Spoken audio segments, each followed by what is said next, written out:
am Martin Gaffuri, your host for the day, and my co-host, just like last year, Julien Petit from the area. He's going to have a lot of data to share with you about the area, and we're super stoked. Thanks for being here, Julien. Yeah, hi everyone. So happy to be here with you today. Great atmosphere here in Zinal. Really, we will enjoy a great race, and the crowd is very, very hot here. Yeah, I can hear behind you because we need to explain to you we are not this year together physically. I've had an issue recently with COVID, so I'm kind of stuck at home. But luckily, I'm pretty excited to still have the chance to do the live coverage. I'm doing it remote, so I won't have the understanding as much as Julien has of what's going on the finish line. But we'll both be there to cover this 49th edition of Sierre Zinal. Pretty excited. So if you're joining us, you're seeing the course here in 3D. And I think it's something would be interesting to talk about is how different the distance and the time are on this course. Because if I remember correctly, when you get to about the halfway point, you're almost 2/3 of the way in time into your race. So that's very specific from this race, because the very start, as you can see on your screen on the profile, is very, very steep all the way up to Ponchette, and therefore runners spend a lot of time but do not cover a lot of ground. Exactly, Martin. We can split the parkour in 4 parts, with the first part from Sierre to Ponchette, which is very steep and hard climbing. Then it's a little bit more flat, but a wrong flat, if we can say. And then from Chandolin to Vaison, it's pretty flat. And then the last descent from Barnezat to Zinal, the last 3 kilometers, which are very, very hard for the legs. But the orientation runners, yeah, exactly.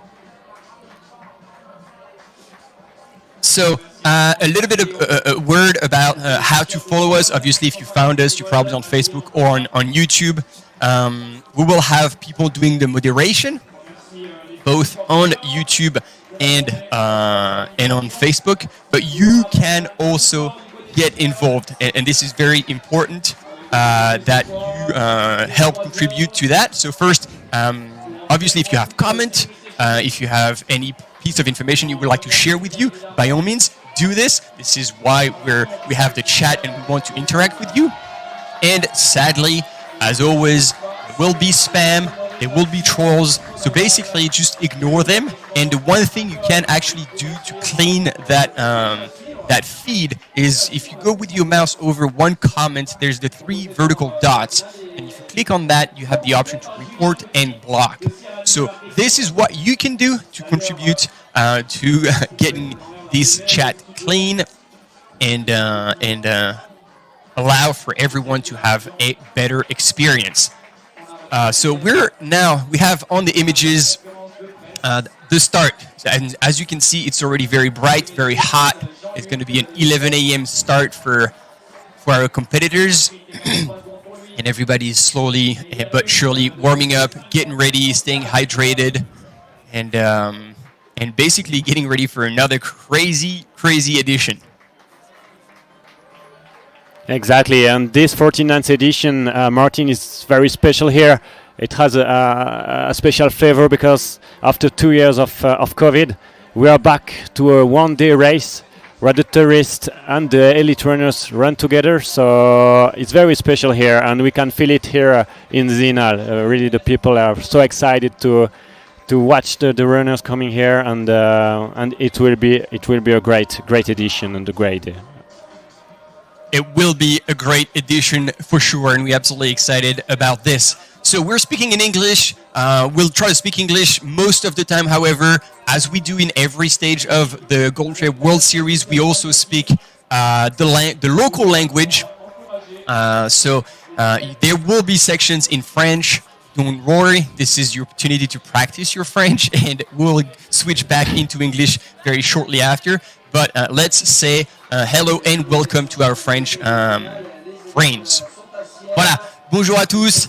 Martin Gaffuri et Julien Petit en direct de Sierre Zinal 49e édition. Alors voilà, comme j'expliquais en anglais, si vous n'avez pas suivi, eh bien, on aura beaucoup d'anglais, parce qu'effectivement, on est sur une compétition internationale, c'est les Golden Trail World Series. En revanche, comme à l'accoutumée, eh bien, on couvre également l'événement un petit peu dans la langue du pays. En l'occurrence, ici, on est dans le Valais, Val d'Anivier, et ça parle français, n'est-ce pas, Julien? Ah, alors, on est en train de discuter avec Julien, donc je vais pas tout de suite le solliciter. Mais voilà, on est au départ de Sierre Zinal, 49e édition, je le répète. On est en bas à Sierre et vous voyez, hein, il fait déjà très chaud, la luminosité est grande et sauf erreur, là, c'est Maud Matisse qui s'échauffe gentiment.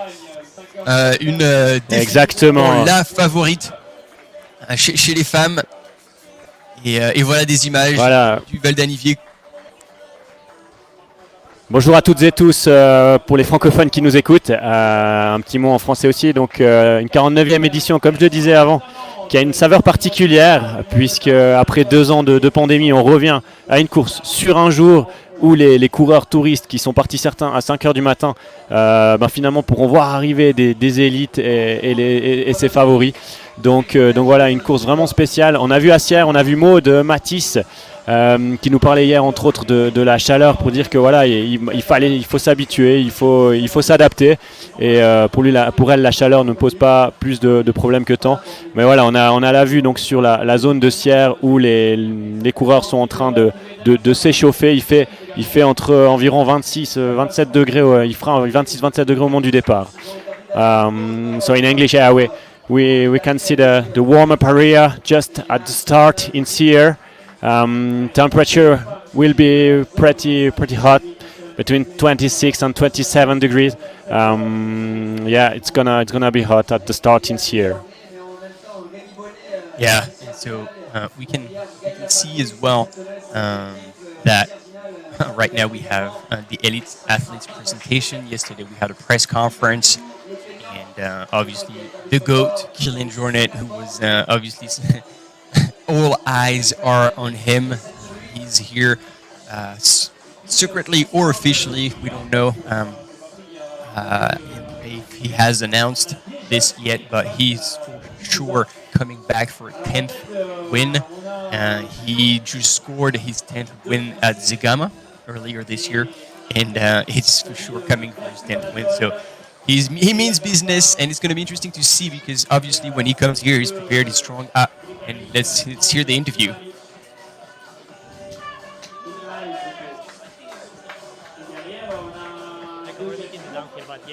It's good to have good competence. And so you were happy to see him get away to start, knowing that you will catch up? Or? Well, I don't know if I will catch up, but I will try to keep with them. I will try to do my race and to keep. But it's good to see young kids just running well and doing. That's a sport. Is about when I came here first time, I was a young kid beating Mejia and beating these guys, and now to see these guys that they will probably beat me, it's just it's so cool. And do you think you will race here until you are beaten, or do you think there will come a time when you think, I'm happy, now I retire? No, retirement, I don't think that word exists. It's just you want to run and you want to race, and it's not about the position, but it's just about having fun around. Perfect. Well, thank you very much. And now we jump. 3, 2, 1. All right, so always interviews with David to get a little bit of insights from our runners, and it's interesting to hear Kilian say that he's planning that some young guns will come and challenge him and potentially beat him. Personally, I have my doubts, but again, anything can happen on the day. Maud, we're going to try and ask you a question if you can. There we go. Welcome back. Here's another it's a really simple question Matisse. for you. You had an Achilles problem after Zegama. Yeah. How are you? Better, yeah. But I didn't run a lot, only 1 time per week. Yeah. So it's better, but if I run more, it's not 100%. Okay. Yeah. So better. And are you thinking I will run through pain no matter what tomorrow, or is there a limit?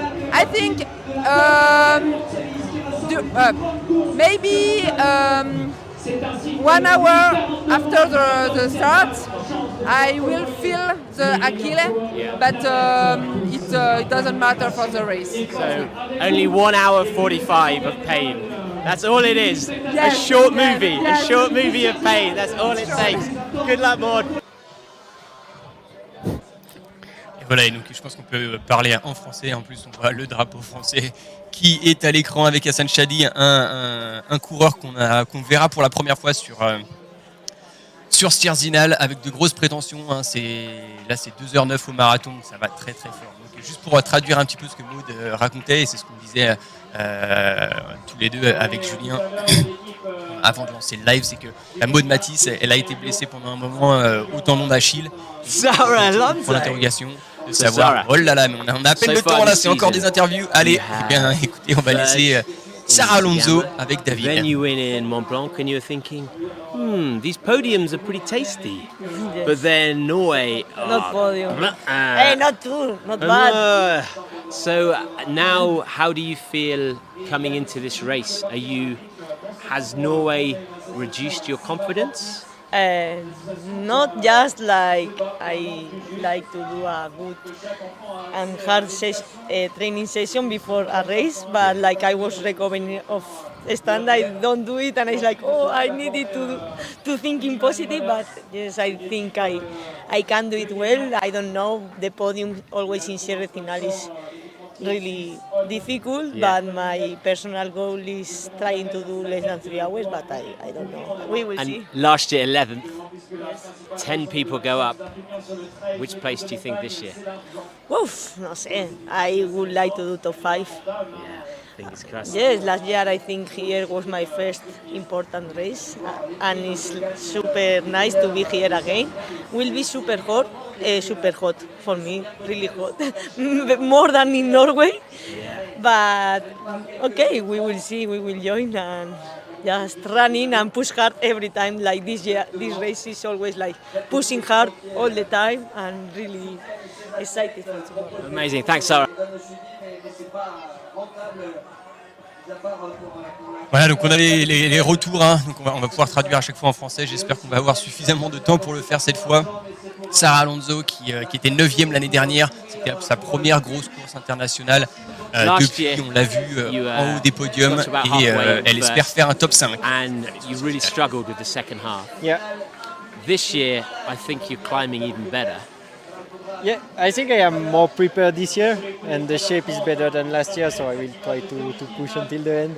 And when are you thinking you need to use your strengths?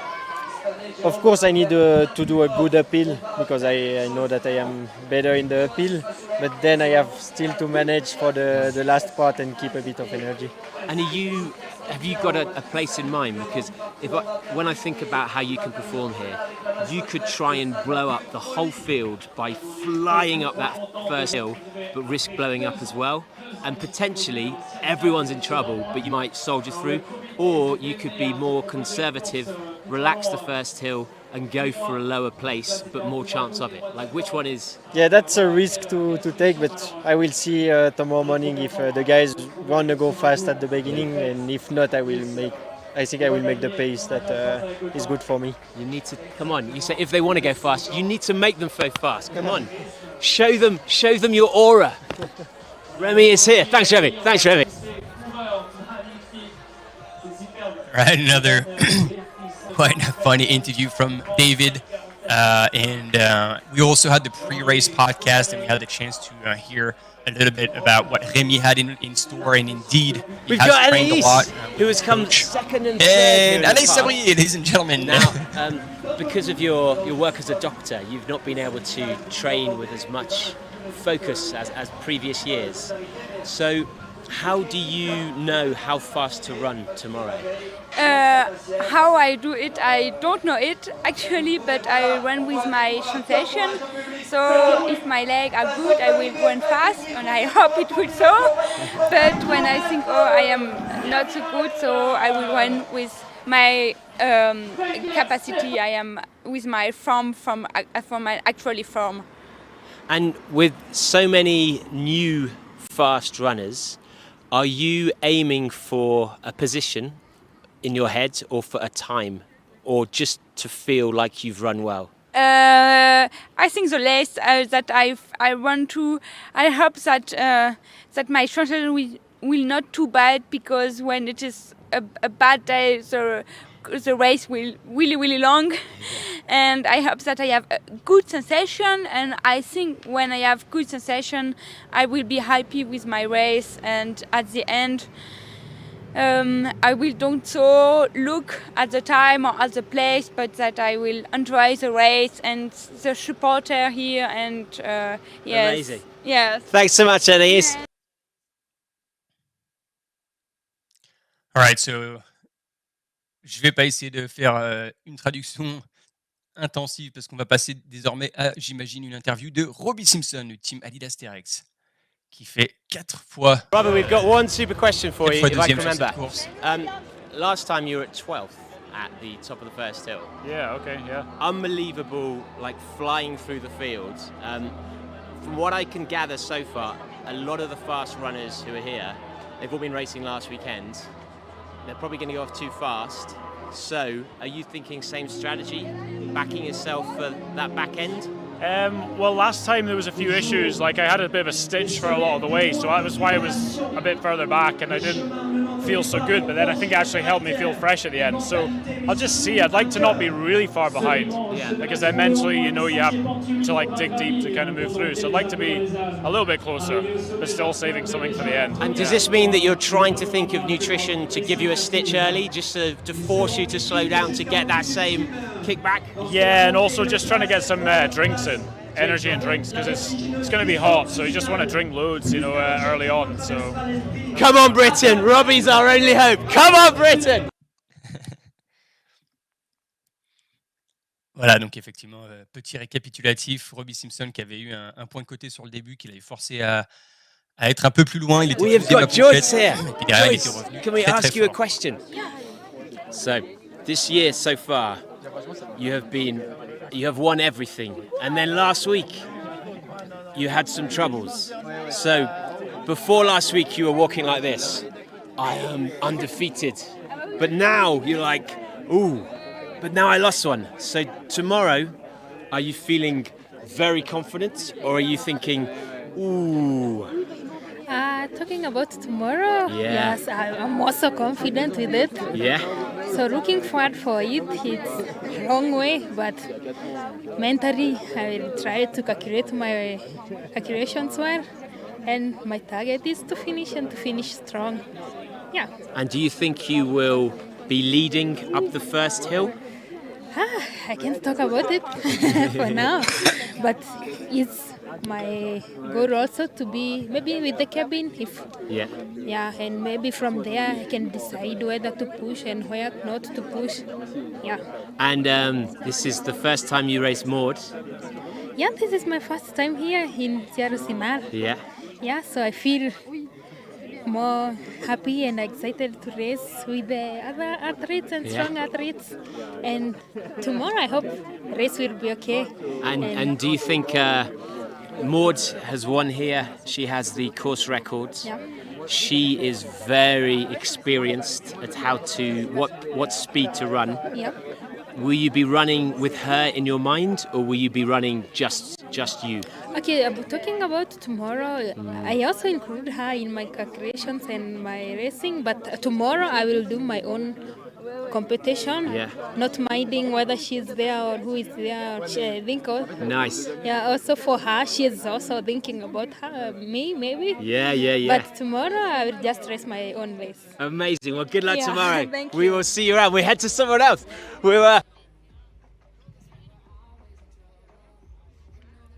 Et voilà, alors qu'on voit que les coureurs commencent à s'aligner sur la ligne de départ, on continue à voir les interviews. Team Scarpa, Petro Mamou, encore un visage familier sur Sierre Zinal. We've got Petro. So Petro, in Mont Blanc, it was very hot, and you started very fast and ran into trouble. So here, the field is faster, and it is going to be just as hot. So do you think you will start with the front group and go for the win, or do you think you will be more cautious? Yeah, thank you first as my friend. John Plant, yeah, I was there a little bit. I had tired because I coming there from my country is a little bit far away, traveling. Yeah, I needed almost 2 days, 3 days, but time is for me the short. And I running at the beginning is a little bit fast, but that is wrong for my personally it's wrong. So I know that one. So yeah, it's tomorrow also. It's a little bit. It's starting at 11 and it's a little bit hot. Yeah. So I wanted to, or my plan is I need I cannot do running and beginning in the fast. I wanted to keep my energy still up to 10 or 12 kilometers. Okay. Yeah. Then I wanted to push them more. I hope I can to run with some good the position from the last year. Yeah. I hope that one. So because now it will coming a little bit. Is my shape is also it is good. So yeah, I hope because it's tomorrow is the finale. Is all is the athlete is strongest. All people is living here. So I am sure because it's tomorrow it will be some when he wins some guy he was there by some few the second here. I am sure the record. Yeah. I think there could be a record. So I hope all the guys, all the athletes, all the people. I wanted to say this. Good luck. And good luck to you, Petro. Thank you. May we have you on the podium again? I hope. I hope. Et voilà, donc quelques mots d'encouragement de Petro Mamou. Petro Mamou qui a d'ailleurs terminé troisième à Thion-d'Ixence la semaine dernière, victoire de Patrick Kipengo, et puis Petro qui a fini troisième. Il a expliqué qu'il était aussi un petit peu fatigué suite à un petit retard dans son voyage, mais on peut l'attendre avec sûreté aujourd'hui, c'est sûr, il sera bien placé. Absolument. Et c'est intéressant aussi de voir tout le monde parler de la chaleur. Les gens ne vont pas partir trop vite, visiblement. And the start in 8 minutes. The runners are getting ready. Yeah, we can see that in green t-shirt, Team Cetus Metrics. There's a bunch of them, including Anaïs Sabrier, who's been shining on these races as per usual. She's right there yet.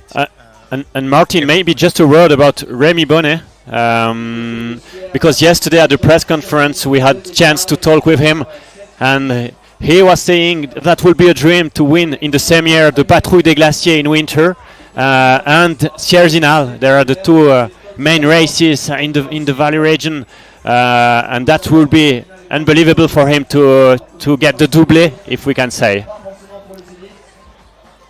True. That's very true. This would be a massive pride, and again in the pre-race podcast that we had before Sierre Zinal, we had a chat with Remy.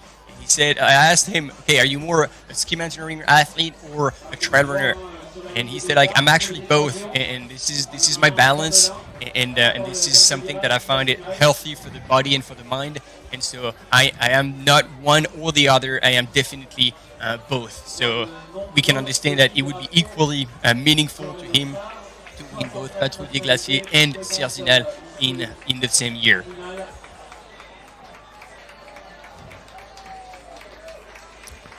So here we get. And what's your yeah. What's your opinion about Sarah Alonso? Because she's doing a wonderful start of season, but what do you think about her for today's race? For today's race, I think she has the potential to do a top 5. She's shown that she has the engine to last over the marathon distance, both at Zegama, where she finished 3rd, and at Mont Blanc Marathon, where she won. Now she's been doing a shorter race last weekend in Norway, which was way more technical, and she suffered a little bit. She took a few falls as well, so hopefully she's fully recovered. There's been a lot of travel, so it's a bit the unknown because she is not as fresh as she was at the beginning of the season, which is also the case for most runners, to be honest. But I still believe she can do really well.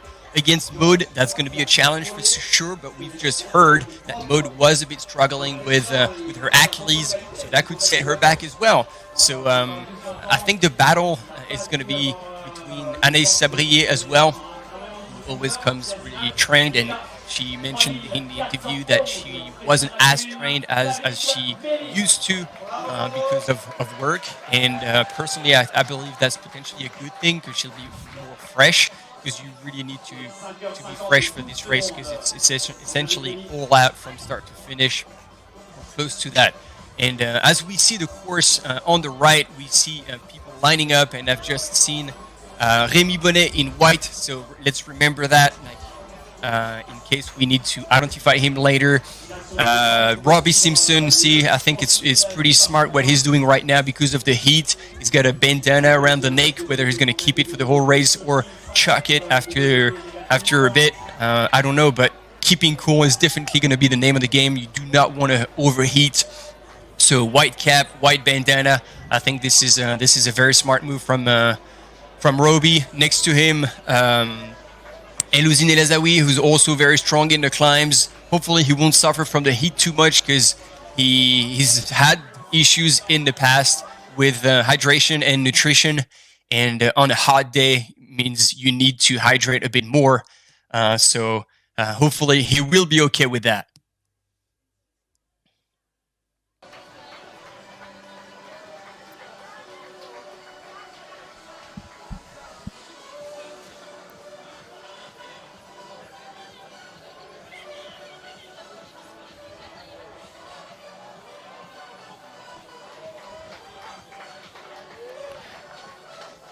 Another point, Martin, is that men and women start at the same time. Last year, the women start before, so maybe it can have an influence on the race. Yes, absolutely. That's a very good point to mention. Last year, they started 15 minutes ahead of the men's, and that's why Maud Matisse, the winner of last year's edition, actually was the first person to cross the finish line, and Kilian, who won in the men's category, finished only seconds behind her. This won't happen again this year. Obviously, the men's will run faster. However, I think you're absolutely right, because then the ladies will be able to be pulled in with the men's and potentially use that to to their advantage and potentially score faster times. Because this was the configuration in 2019, and this is when both male and female records were broken.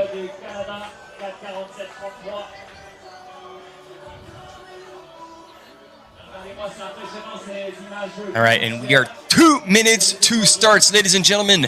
11 a.m. start here. We are at the bottom of the valley in Sierre, getting ready for this 49th edition of Sierre Zinal. And if you're joining us right now, I am Martin Gaffuri, your host, and my co-host, like last year, Julien Petit, who I am really excited to hear all about the Val d'Anivier, the summits all across this race, and obviously share this race with you all.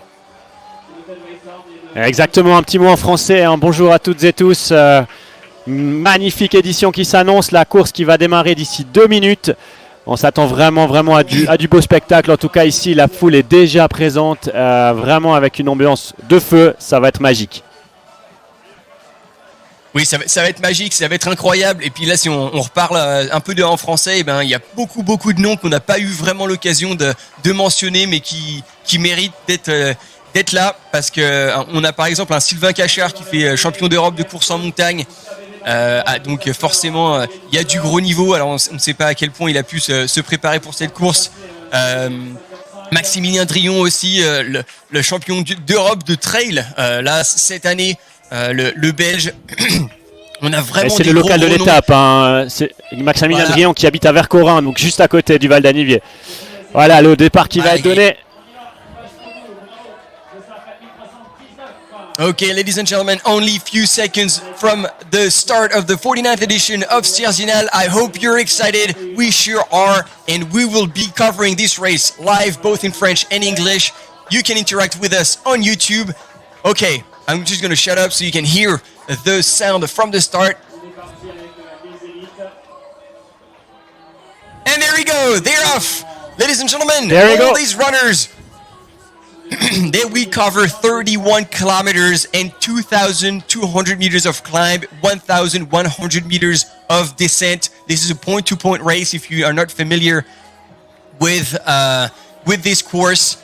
And you see them going around and then straight up. That's why they are going pretty fast, because at the beginning it's kind of a bottleneck, and so you do want to make sure you're in the front so you don't get stuck. And another and runner there will that be just also there will be 1 kilometer road. Then they will start the uphill. Yeah. So that's slightly different from last year, because last year they were branching straight into a single track. But okay, you're right. So that is not exactly meter for meter the same course as last year, and so I don't think this is going to influence too much. Yeah, you can tell us about this. Yeah, that's the official course. So last year they took the other way, and that's why Maud has beaten the record last year, but it was unofficial because it's not the same course. So here this year they take the official course again, starting with this 1 kilometer road on road. Yeah, and so this will that first kilometer will certainly favor all the fast mountain runners, the fast road runners, and I'm thinking about the French runner Hassan Shadi, who's worth 2:09 on the marathon, and he's coming here to Sierre Zinal, not fully prepared for it. That's not his goal, but slowly but surely he likes to challenge himself and go in for new experiences. And so it will be interesting to see how he goes. I can also picture a name we haven't dropped yet, but that is meaningful. Fred Tranchant from Scott Running is here in the lead pack with a kind of a white and black T-shirt. He's been second in 2020 when it was the COVID year. He ran alone. He wasn't part of the elite race, and so Kylian had won that elite race, and we're only a few runners invited. Rémi Bonnet was second in that race. However, Fred had scored the second best time and was therefore second that year. Then last year he ran, and he actually didn't have as good as a race, but he's definitely back with an intention. He was fourth just last week at the third stage of the Going Trail World Series in Norway, and he surely means business. Ouais, aussi ce petit mot en français pour expliquer qu'en fait la course de l'année dernière, donc passée par la chapelle Saint-Antoine, qui n'est pas nécessairement le parcours officiel pour les élites, et Maud Matisse qui avait d'ailleurs battu son record de 2h49 en 2h46, mais c'était un record qui n'était pas officiel l'année dernière. Donc là vraiment on part sur ce premier tronçon avec 1 kilomètre sur la route, et puis ensuite ils vont commencer la montée. Ouais.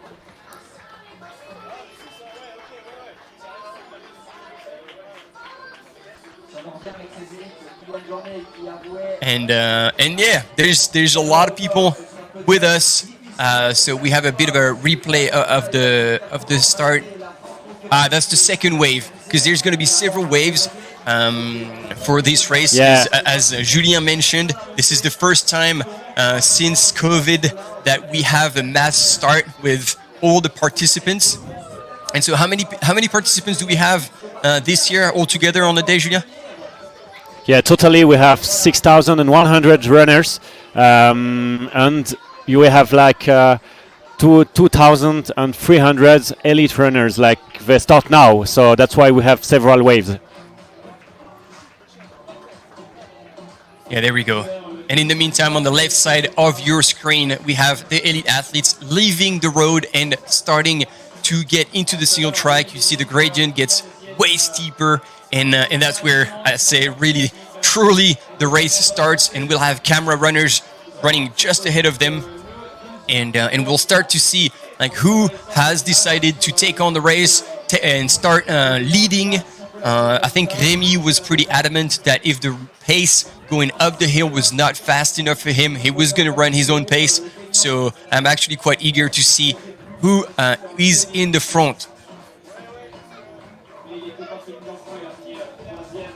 And then, yes, obviously, if you are on YouTube, we are also reading all your comments. We have, obviously, also community managers who are here to make sure they answer all your questions. They will answer with the official Gold Trail Series handle. And you actually have two. You have Michael Mussard, who will answer to you in probably French and English. And in Spanish, it's our good friend, Albert Jorquera. So again, if you have a lot of questions, by all means, ask them in the chat. If we don't read it and if you don't answer them ourselves, Julien and myself, we'll definitely read them. But you have a very good team in charge of all that who will look after your questions as well. And to answer and confirm what Robin is saying, John Albon has decided not to come. He was first in Norway. He was first at Mont Blanc Marathon, so you could think that he's wanting to have another strong finish in the Gold Trail World Series. But currently, he's focusing on CCC, and therefore had decided to skip Sierre Zinal.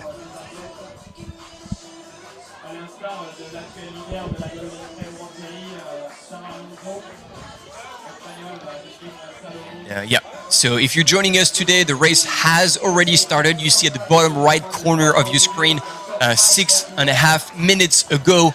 It's just that, again, because we have all the participants running on the day this year again, we have several waves to get all these runners on the course and make sure there's not too much kind of bottleneck and people on the trail at the same time. We want everybody to get a SDS for community manager as well. He's also just sharing all the information. So thanks a lot, Robin.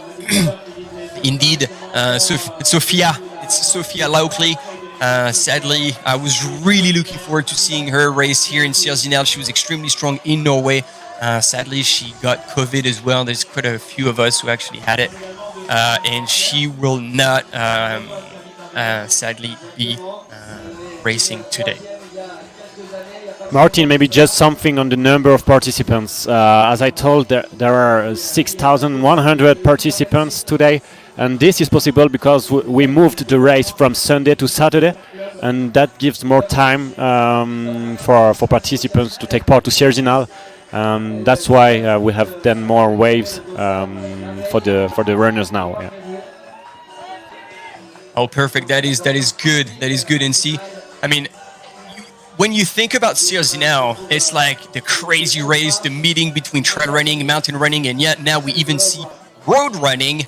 But this is also like a very open race, a very inclusive race for all the participants from elite to recreationals, and the race directors most certainly care a lot about the ones we call in French the populaire, the recreational runners. And I think this is a very good move indeed to move the race from the Sunday to the Saturday to make it more available, easier access, and better to organize a weekend around it for all the recreational runners who potentially have to go back to a job on the Monday. So it is a really good move from the organizers that we can definitely salute for putting together an event that is, again, very inclusive from the last to the first runners.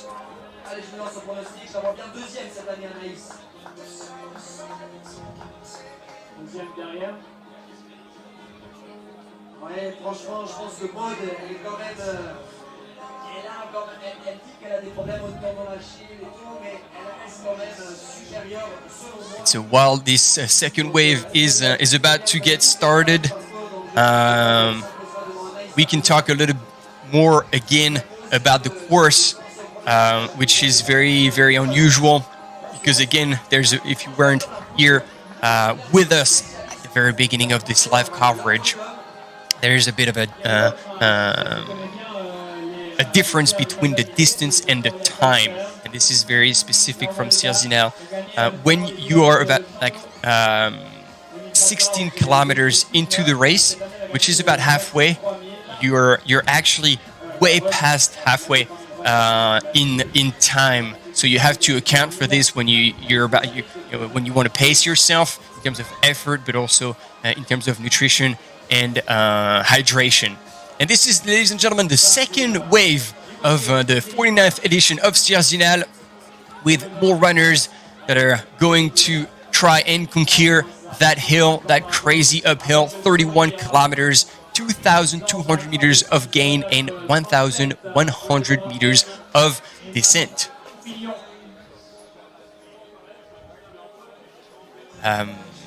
So we're trying to get an update to see what's happening, because usually on the field we are expecting to see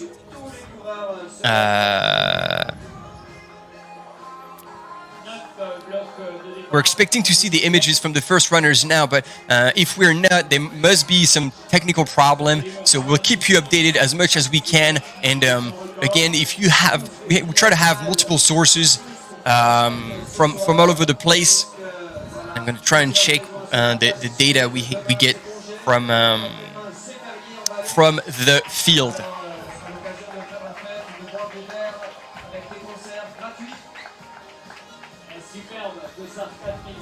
Ouais, également pour ceux qui nous écoutent en français. Donc là, c'est la deuxième vague de départ, puisque cette année, le record de participation à Sierre Zinal a été battu avec 6100 participants. Donc vraiment un record. Ce record a été rendu possible puisque la course est passée du dimanche au samedi, ce qui a donné donc la chance à plus de coureurs de prendre part à cette course. Et voilà, donc on est actuellement sur les deuxièmes départs, des départs de 11 heures. Et pour l'instant, on attend encore des images du terrain. Il y a eu un petit problème technique avec le premier relayeur. On attend des informations et des images du terrain. Ça ne devrait pas trop tarder, on en est sûr. Voilà, effectivement, hein, on a tout un setup avec des coureurs qui sont répartis un peu partout sur le parcours. On a des caméras runners, qui sont des coureurs avec le sac à dos et puis une GoPro, et qui retransmettent les images à notre régie. La régie nous retransmet les images à nous, les commentateurs. On commente et ensuite les images sont renvoyées vers vous via YouTube ou Facebook. Donc vous voyez, c'est quand même un gros dispositif. Et il semblerait que pour le premier relais, le premier coureur, malheureusement, eh bien, il semble qu'on ait perdu la connexion. Donc, il est là. Hein, on n'avait pas omis de mettre du monde sur ce début de parcours. Mais on vient d'avoir l'information. Le prochain caméra runner est en fait en train de redescendre. Et ça y est, on récupère les images, mesdames et messieurs. Et on va essayer d'identifier un petit peu. Alors voilà, il y a sûrement dû avoir des problèmes de connexion quand vous voyez ce genre d'image à l'écran. Bon,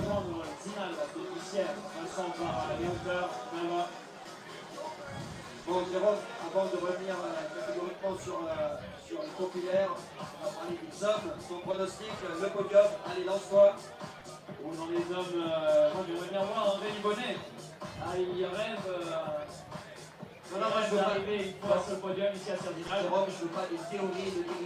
There we go. So we're with the beginning of the race. We have a bit of flickering here, so we're trying to get that sorted. So that's why we're not putting it in the full screen, just to make sure make sure no issue with epileptic friends. And okay, I can recognize here our runners. And okay, so we've got 3 Kenyans, including I will try to find the winner of Tion d'Ixence this year, Kylian Jornet shortly behind, and as expected, Rémi Bonnet as well. So we have a group of 4 runners who seem to be leading the field. And look at this gradient is insane. I tell you what, not a whole lot of people are capable of running on that kind of gradient. And I even suspect that our camera runner is power hiking up that hill, because not only he has to aim with the camera, but he also has a backpack that is about 4 to 5 kilograms to carry with him. Yeah, actually, So it's a we group see- of 5 runners, I guess, and we can see Kilian, Remy. If we remember last year, they did the first part of the years together, Martin.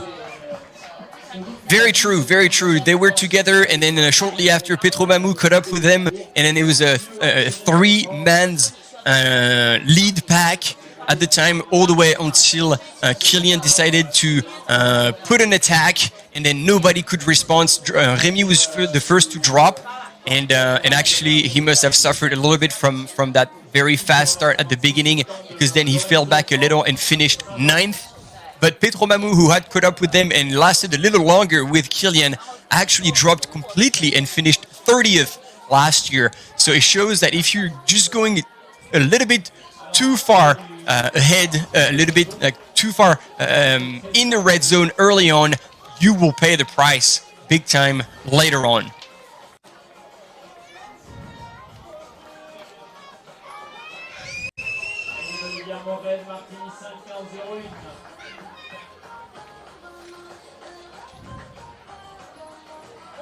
And yeah, from team Run Together in this group of 5, I believe, and you can correct me if I'm wrong here on the chat, but I think this is Patrick Keep and Go. Together with Rémi Bonnet, Kylian Jornet, and another 2 Kenyans that I failed to recognize with the flickering of the images. And we have now images of the 3rd wave. So we'll wait a little bit.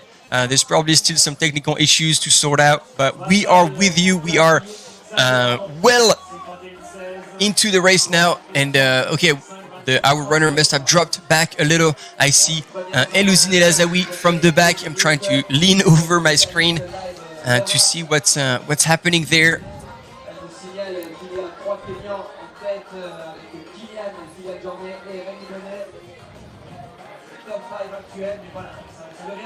And also Francesco, I believe, is there. There are just so many.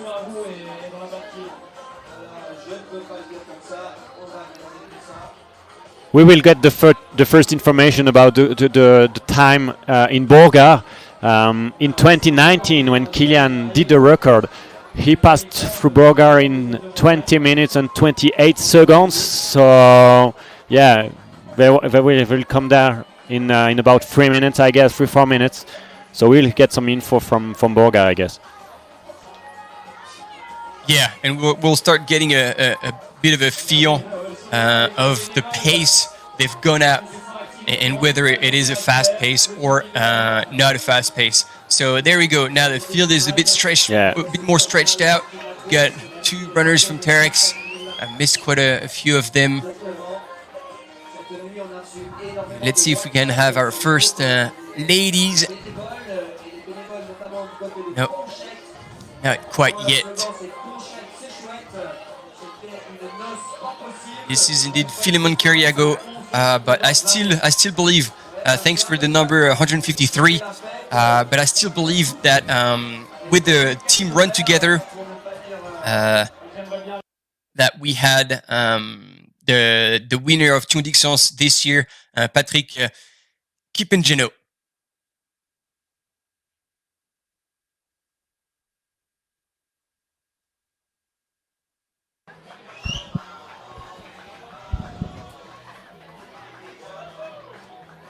C'est toujours compliqué sur le live, mais on déroule pour quelques minutes. Quand on arrivera du côté de Borga, le réseau devrait faire son retour pour que Borga est prochaine. Exactement. Alors là, on a des images sur Sierre, la ligne de départ, dernier bloc qui va se lancer à l'instant. Troisième et dernier bloc des élites.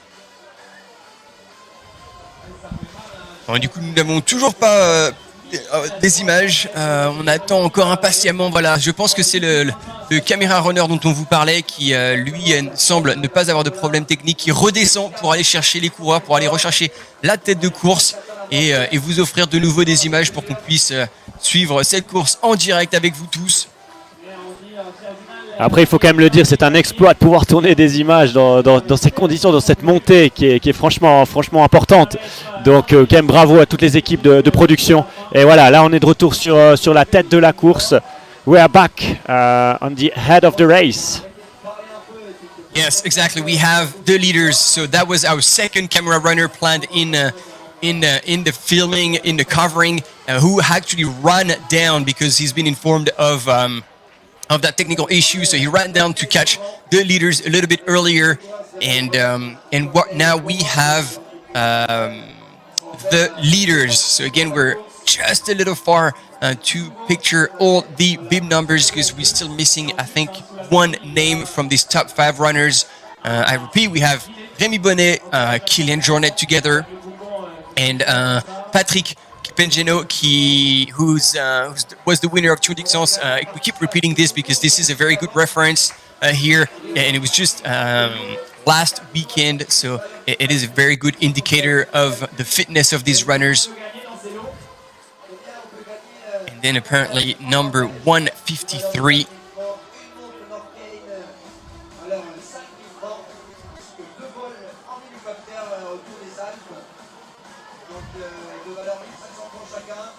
Ça vaut la peine, mais comment est-ce qu'on participe à ce concours?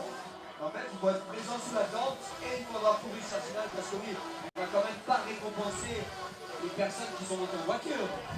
Ah non, présent avec son dossard. Exactement, on récompense les grands malades de cette journée, tous les coureurs qui ont emballé les 31 km. 4 personnes seront récompensées sous la tente 18h30. Ah, 18h30, oui, on sera là, on sera là. There we go. Voilà. First training station for these runners. Yeah. Go ahead. Exactly. That's Borgar. So we can see that the runners were in Borgar in 21:30 seconds. So about 1 minute behind the record of Kylian in 2019. Yes. So but don't believe this is a slow pace because in 2019 he was actually 7 minutes ahead of second place at the time, Petro Mamou, because Kylian had realized after talking with the record holder at the time, Jonathan Wyatt, that he needed to go all out right from the start. Jono was like, you guys, this record is actually not hard to beat, but you have to stop looking at each other in that whole first climb. You just have to go for it. And so that's what Kylian had done, and he had done an incredible first 7 kilometers up to Ponchette. And he was way ahead of second place. So the fact that they're actually 1 minute behind is actually quite impressive still, I believe. And this is, I think, Julie Roux from France here in the women's, and then ahead of her, another runner. No, I believe Anaïs Sabrier will be with the team Silas Matrix. And she will be probably, if the color is the same as the men's, and with a green t-shirt. And it's Marc Kangogo, number 14, who is together in the top 5 lead with Rémi Bonnet and Kylian Jornet, along with Philemon Kiriago, indeed, number 153, and to complete this top 5 is number 35, Patrick Kipengeno.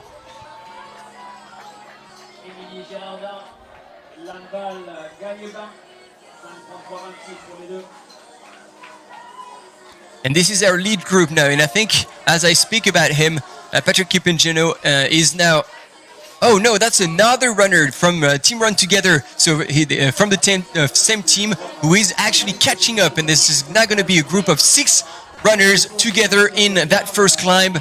Whoa, that's exciting, because we usually by this point start to see only a few runners together, but now there are 6, and you can see the dust because it hasn't rained forever. I think pretty much everywhere in Europe we've had heat waves after heat waves, and so you can see the dust coming off the ground. So hopefully the runners behind won't be too impacted by this. And these runners are still moving extremely strong here on a gradient that is one of the steepest of the whole course.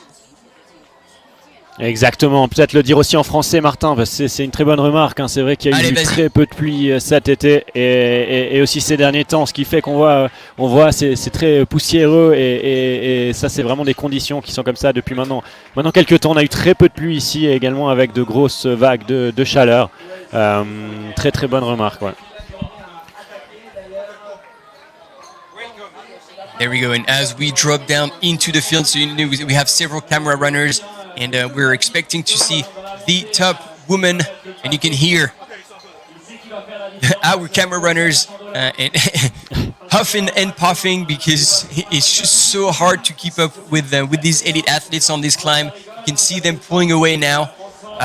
Because again, since we had a technical problem with our first camera runner, this second camera runner had to run down. So I already start his effort to catch up with the lead group.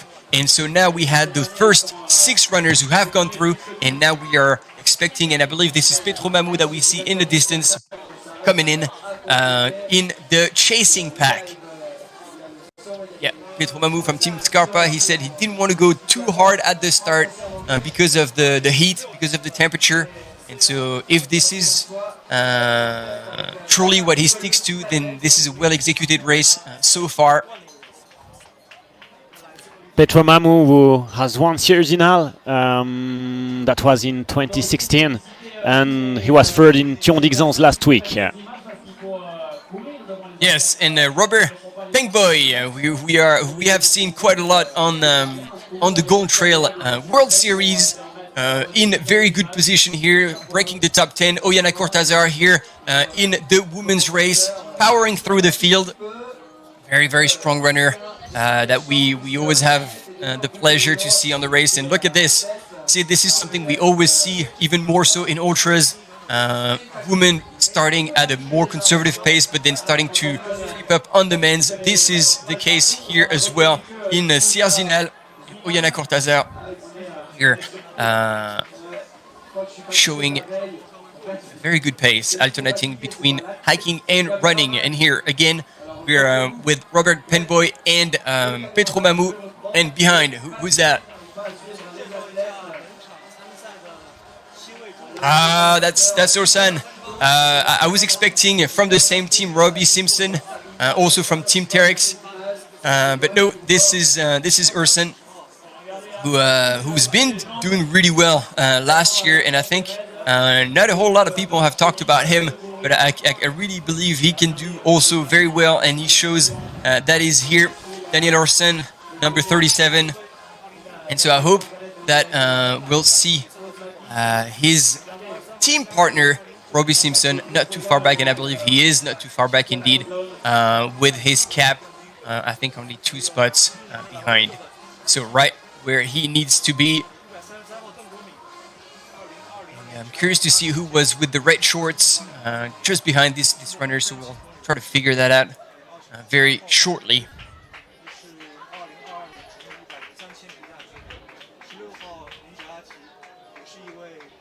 There you go, Robbie Simpson looks in control. He knows what he's doing together with Elouzine El Azaoui as well. Very strong climber. And it's incredible to see like such strong climbers be already potentially like 30 seconds to a minute back from the lead of the race. It shows how hard this lead pack has taken the course, has gone. And we'll see if they can keep up with that pace. And you see again all the dust. Cesare Maestri now here on the screen as well. All the usual suspects are here to try and steal the show. And we've seen both Robbie Simpson and Cesare Maestri, who were not in the top 10, even all the way to Ponchette, and then slowly and gradually made their way through the more runnable, even though still uphill part of the course, and then in the downhill, really everybody in, and it managed to sneak for second and third place. Robbie Simpson ended up second, and he was only 41 seconds away. Here we got Sylvain Cachard, European champion of mountain running this year. He said he wasn't feeling 100% for this race, but he's here, and the young runner we've seen it this season, has a lot of potential, and I believe he can do also very, very well. So maybe he's pacing himself a little bit, and we'll try to see in the comments here on Facebook as well, because I'm sure you also seen a lot of runners potentially recognized more than the ones I have been able to recognize. Bienvenue à Zinal, à vous qui nous rejoignez à l'instant, bienvenue à ces coureurs. Christophe Matin, on l'a dit tout à l'heure, ils ont gardé ici, ils sont montés ici jusqu'à Zinal.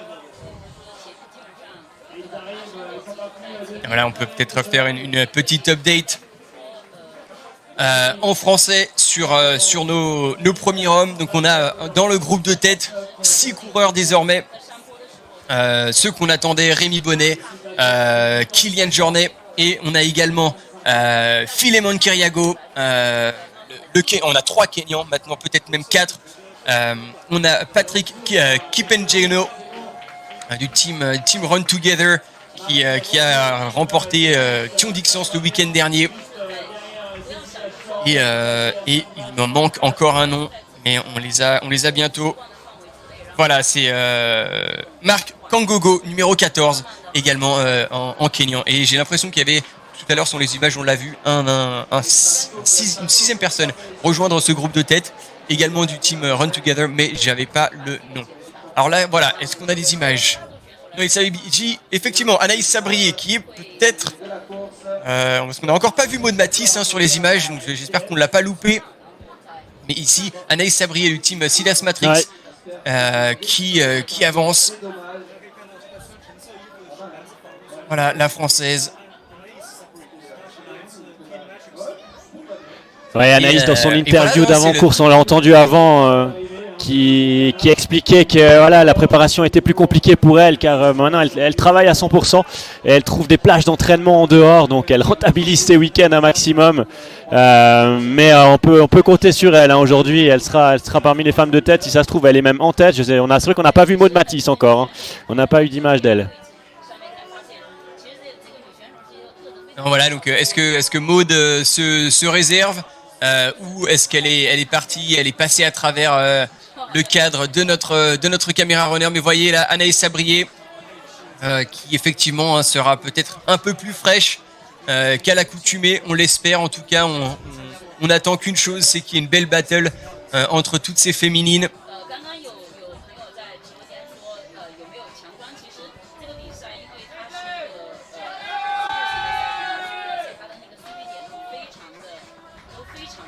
Et voilà, on entend le public qui est bien présent aussi sur tout ce parcours de Sierre Zinal.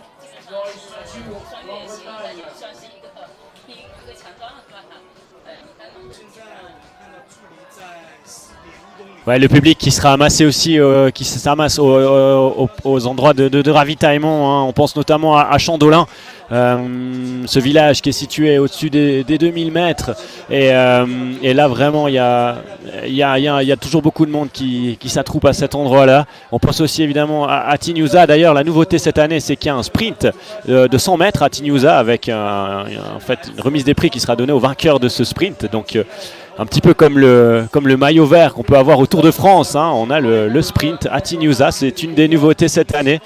Et puis les autres, évidemment, points mythiques de la course avec l'hôtel Weisshorn. Et puis ensuite les pointes de Nava et on descend sur Zinal.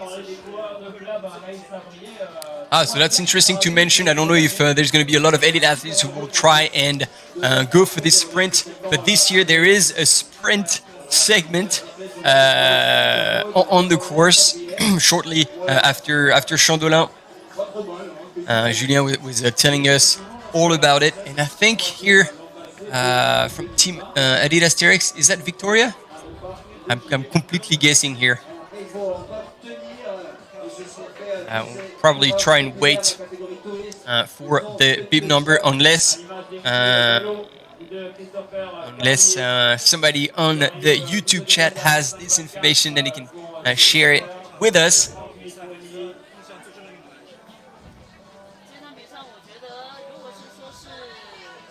And yeah, thank you to again all the camera runners who are out there eating dust and trying to keep up with our runners. It is not an easy feat for sure. And we're super excited at least to have you also with us. And like in Norway, you guys were following from all over the place. So here on YouTube, if you can let us know from which country you're following, and obviously if you're, I believe you will be supporting your country, but which country also you guys are supporting, that would be super cool to see where you guys are following from. And yeah, that does look like Victoria Kreutzer from Team Adidas TRX. I hope I am not saying this wrong.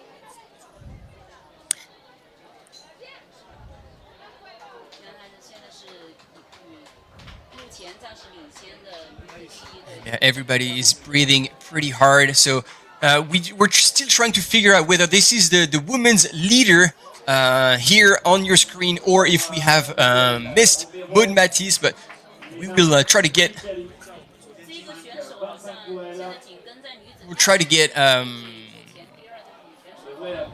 the update. And there we go. We get everybody now sharing all their countries. We got Morocco, Uzbekistan, Macedonia, Japan, India, Norway, Sweden, New Zealand. Go Kiwis! Scotland. Yeah, we've got everyone. Obviously, a lot of Italians, Romania. Francesco Pupone. That's I didn't know this nickname. The UK, Luxembourg, Tahiti. We've got everything. Thank you so much. So stoked to have everyone here on this live with us from the Philippines, Romania, Poland. Yeah, we've got everything. Hong Kong as well. India, England, obviously, Poland. Woo! We've got everyone. This is awesome. Thank you so much. And then again, thank you for following this race, because if it wasn't for you, we wouldn't be doing it. So here, I'm still struggling to see the bib number here. I think it starts with the 2, and hopefully I can give you. Oh, we're getting on the flatter section here. It's getting way faster all of a sudden.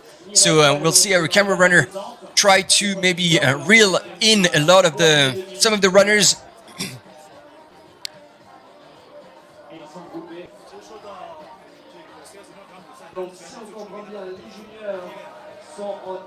And just before Ponchette, we will be able to see the whole Imperial Crown with the 5 peaks, the 4,000 meter peaks. Do you surely know the names of the peaks, Martin? No, we have you all. This is, I believe, just here on the screen coming through is Manuel Merias, who was second in Norway, and he decided therefore to come to this race because he had a solid 4th place. I believe, was it 4th? No, 3rd place. 3rd place in Zegama, so he wanted to score more points. That's why he came to Sierre Zinal. Sorry, now I will try to answer your question, and the answer is definitely no. I do not have all the names of all the 4,000 peaks that overlook this beautiful course. But that's why we have you, and that's why I'm going to leave you the floor. Please educate us. Thank you, Martin. Now we have the Weisshorn, the Matterhorn, the Dent Blanche, the Zinal Roton, and the Obergabelhorn, and the 5 peaks will give a lot of power to the runners, I hope. So for next year, you surely know the peaks, and you will remember it, I guess. I will try to. And so we have now more runners going past our camera runner here. And this is our friend Andy Walker from the US. And we have an update from our team in the field. And Maud Matisse is leading the female race, actually. We didn't see Maud at the screen, but what we heard and what we have kind of updates is that Maud Matisse is leading the race. Ok, so, mesdames et messieurs, là voilà, on vient d'avoir l'information de la part des équipes terrain. Maud Matisse est bien en première place. de cette course pour l'instant. Il semblerait qu'elle soit même, d'après ce qu'on nous dit, elle soit partie pour essayer de battre le record. En tout cas, elle est partie sur des gros rythmes. Et donc c'est pour ça qu'on n'a pas pu la voir à l'image lorsqu'elle est passée. Donc on l'a loupée. Maud Matisse première et Joyce Ngeru deuxième. Joyce Ngeru is second. And yeah, Moyens Matisse has started with a strong rhythm. So Moyens Matisse first and Joyce Ngeru second. Yeah, and we had on the images the American Kimber Mattox, who has also a very good potential to enter the top 10 in this race. She's quite a strong runner here. She was also in Norway.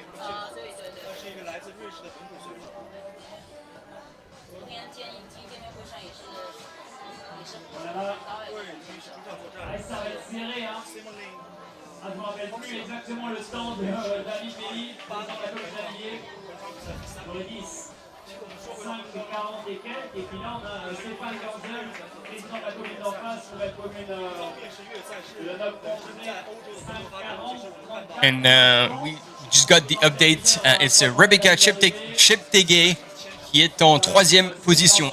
She's in third. Rebecca Cheptegei. So we're trying to give you a bit more updates from the field as we continue filming the men's going through.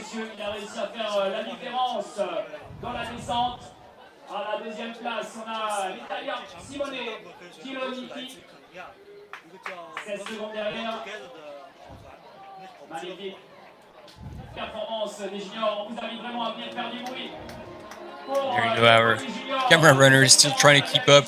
So basically what happens is that after they follow the top man, they drop back a little and they have to shift gear to start running again to keep up with the women's.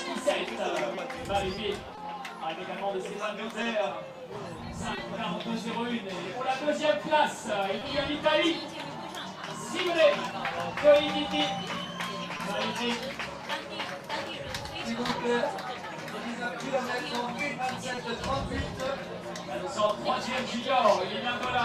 Il vient également de Grande-Bretagne, né en 2003.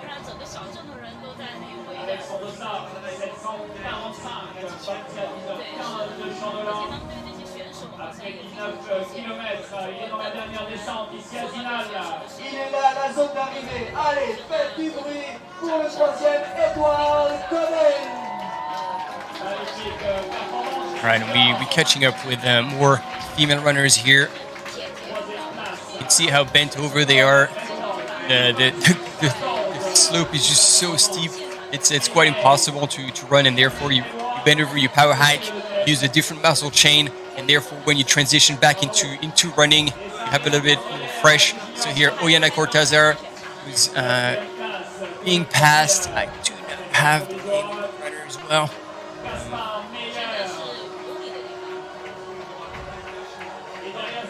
Next year, we should definitely think about putting the bib numbers at the back. That will be much easier for us to give you the name of all these top athletes.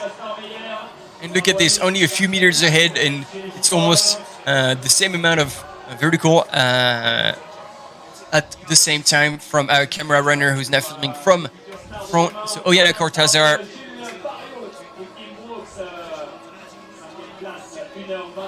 And again, if you're joining us, this is not the lead female. We had information again that in the women's, the top female was Maud Matisse, who had gone for it.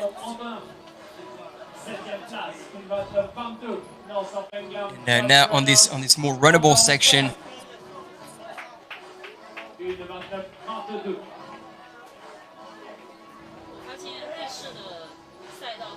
This is Alexandra Schmidt from Switzerland. There we go. We're starting to get the numbers right. Running for Salomon, Switzerland. So surely she has been on the course. She knows how to pace it. She knows how to do it right. we're still missing quite a few And Martin, familiar faces here. Yeah, Martin, I got Yep, I go got the time of Maud in Burgar, and she was in 24 minutes and 40 seconds. Actually, exactly the same as when she did the record in 2019. Exactly the same time. Wow, so we are on course record time for Maud Matisse, and here Mathilde Sagne from France is also making her way up the course. So interesting information. Thanks for sharing indeed.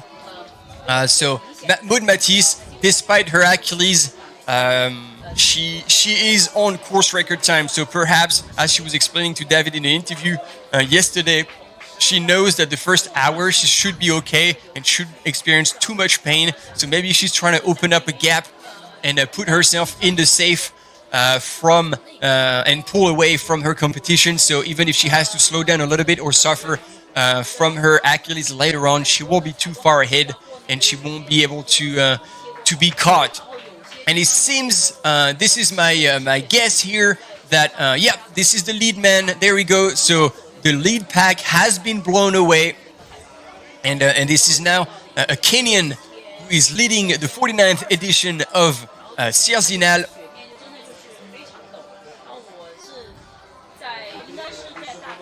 And is that Philemon Kariago, or I believe maybe Mark Kongogo, because this blue outfit is not the team Run Together. There we go. That's team Run Together, and that would therefore mean. Sorry, I'm trying to juggle a little bit between all the files. That Patrick Kipengeno is in second place, trying to keep up. So you see here, it's a little bit of a runnable section, not as steep, but still uphill. And these two Kenyans have now pulled away. We have first and second runners so far who are getting on so great. And so they are not in Ponchette yet. We will know when they get to this place, because the e-mountain bikes will take over, and it will be more in the open. They will come out of the forest a little bit, and so now it's going downhill a little bit, so we can expect Kilian to potentially get back a little bit closer to the front runners, and potentially so will Remy as well. But so far, ladies and gentlemen, first and second runner here on your images. This is not anymore a lead pack. They've blown up the field and pulled away, I'd say like 30 meters, and we have no idea what's happening just behind. So as soon as we get images from that, we'll know who is in third, fourth, fifth, and sixth place. Oh, that's going to be tough for a mountain biker. There we go. you gotta go on one wheel, and there we go. Back, and we were telling you about Ponchette. This is it. They're coming around the corner, and we'll see the little chalets typical of Ponchette, of the area. We might have drone footage as well of these runners. There you go. Exactly, Martin. We can see the Ponchette, and yeah, that's the second ravitaillement here in Ponchette. Yeah. Second aid station, yeah, refreshment place. Exactly. On the course, there's six areas on this course where runners will be able to get food and drinks. And here from Ponchette, we will then go on a more flatter segments. Yeah, and it's incredible how fast these runners are going. So let's see what they choose to do. If they choose, okay, to drink a little bit, I think it's very smart. The race is not done yet, although it would have been good to throw the glasses in the boxes. We all remember these images in Chandolin of Kilian even stopping and going back to drop his cup into the trash. So they have been put on the ground for that specific usage. So please grab your cups, but then be mindful, be respectful, and put them in the trash as soon as you're done. If elite athletes can do it, everybody can do it. and certainly Kilian did several times in the past. So it looks like there's a bit of a gap between first and second, and then the rest of the field. So hopefully we'll get an update from our runner. Yes, and in the comments, Kilian, it was in the lead group together with Remy and other runners, but it looks like he's not yet gone through Ponchette. So we're looking at the drone images to see who's coming next.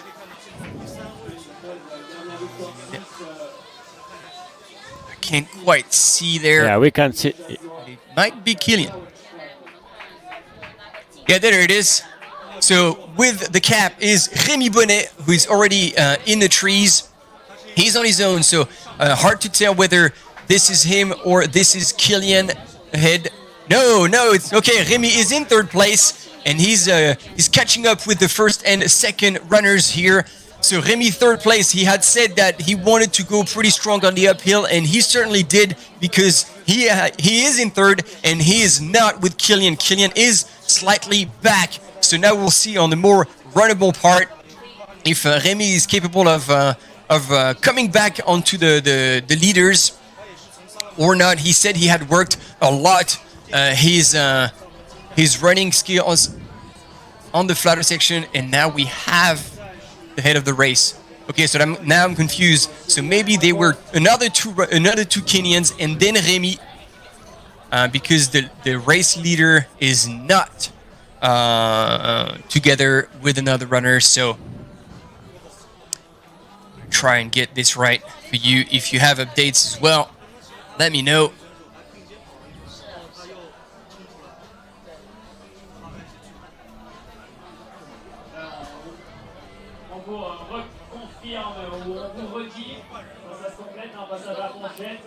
Exactly. So the first man is Marc Kangogo, who's first. Then we have 3 men behind with Remy Bonnet and 2 other runners. But Marc Kangogo has taken the lead. Okay, thanks Julien for the update. I was trying to figure that one out. It's a bit tricky when we go back and forth and try to see if then there we is... have the number. Yeah, so they are... Yeah, number 11 is Moses Bowen. Moses Bowen, yeah, as second.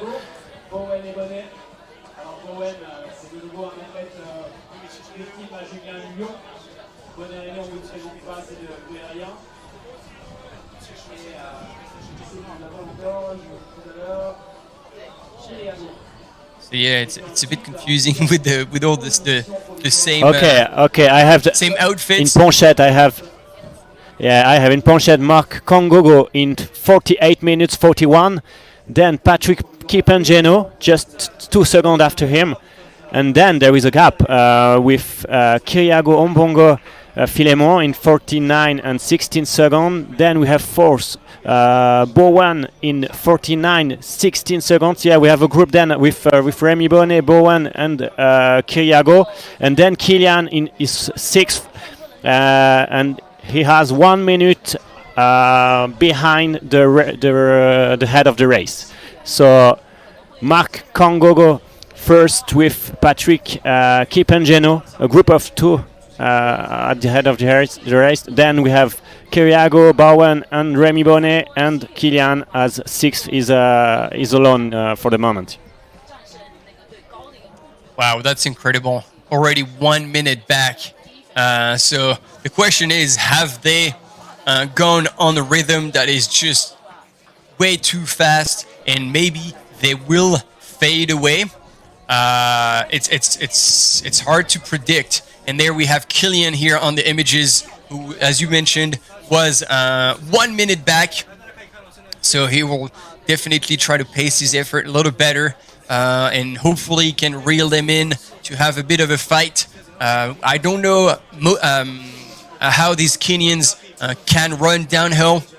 As we can, if you're not familiar with the course, the last part is downhill, and there could be some changes there, some late-minute changes. Last year, that's exactly what happened Lengen was in second for the longest time, but then Cesare Maestri and Robbie Simpson actually had managed to have a very strong descent to come into second and third place. So yes, on the images again, Kylian Jornet in, can you confirm 6th place, Junia? Exactly, Kylian 6th place, and then behind Kylian, 1 minute and 30 seconds behind Kylian, we have Petro Mamou and Robert Kremoy and Daniel Ozans. And then at the 10th place, at the 10th place, Robbie Simpson.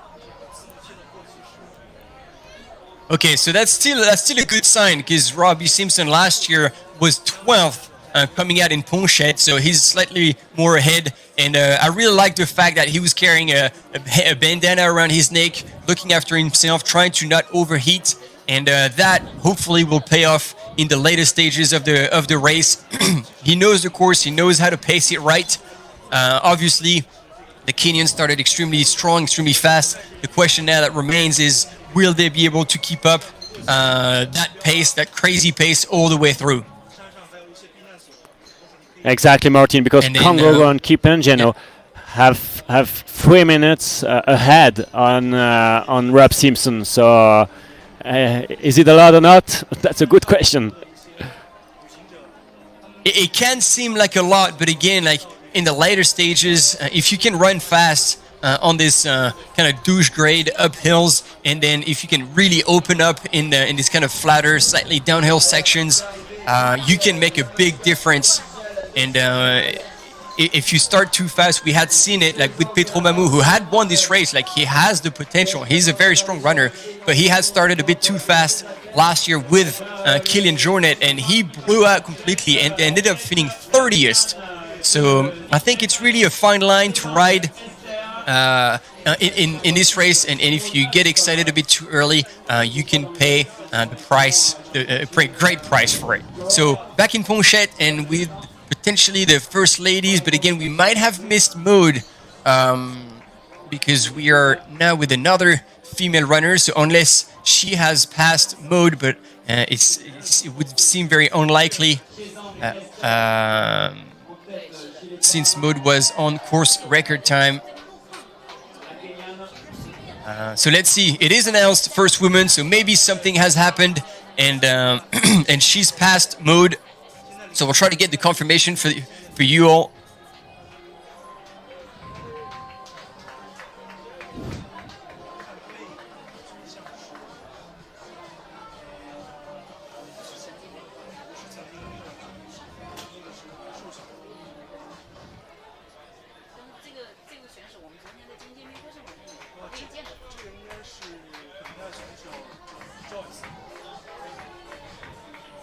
All right, and if we go down a little bit further outside of the top 10, which could potentially change in the men's, Elouzine El Azaoui in 11th, Dominique Rolly in 12th, in 13th, Orlac in 14th, Sylvain Cachard, European mountain running champion, 15th, Cesare Maestri, 16th, Diego Vera, Anthony Felber in 17th position, 18th, Eli Hemming from the US, 19th, Francesco Pupi, and in 20th, Hannes Perkman. So that gives you a little bit more of an idea of who's chasing and who took it maybe a little bit more easy on that first climb up to Ponchet. And we have an update of the female race in Ponchet with Esther Chezang is first, Maud Matisse second, and Philaris Kizang third.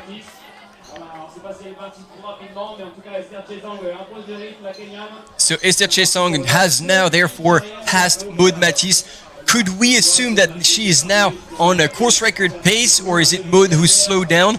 This will be an indication that will be very interesting to check at the next checkpoint. And here we have the first man absolutely flying. I am blown away. It's insane the speed at which he's running right now. We're definitely for sub 4 minutes per K, which is insane. And there we go. Now we have Maud Matisse, and together with Philaris Kizang, they're about like 5 meters apart. So Maud is still there, but now she's been dropped a little bit by the first place runner, Esther Chesang. The Kenyans are definitely making a strong impression at the beginning of this race today. Wow, Martin, yeah, the Kenyans are pushing very hard. Yeah. Yeah, Kongogo is just a few meters ahead.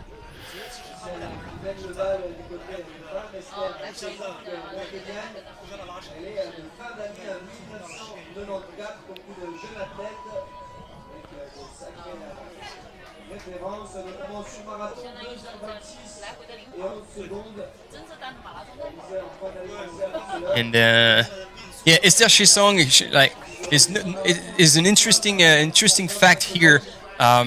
She's a 1:10:07 half marathon runner, and she's a 2:26:11 marathon runner. That's the last one she did in Barcelona. And if you know that time, at the time she had not run a 2:26, but Nienke Brinkman, who last year was kind of the surprise runner who finished second, just behind Maud Matisse. She had run as well only a few months later, a 2:26 marathon. So Esther Chesang there in the lead of the females race has kind of the same road running references as Nienke Brinkman had. So will she be able to do even better than the Netherlands runner that we discovered last year? And another question is Maud Matisse that now falling back a little bit compared to last year, because last year she was able to hold back Nienke Brinkman, and now she is running in second place. So we'll see how this plays out. But I thought it was an interesting stat to share with you all. Exactly, and we still have the two runners ahead, Marc Kongogo and Patrick Kipengeno, at the head of the race.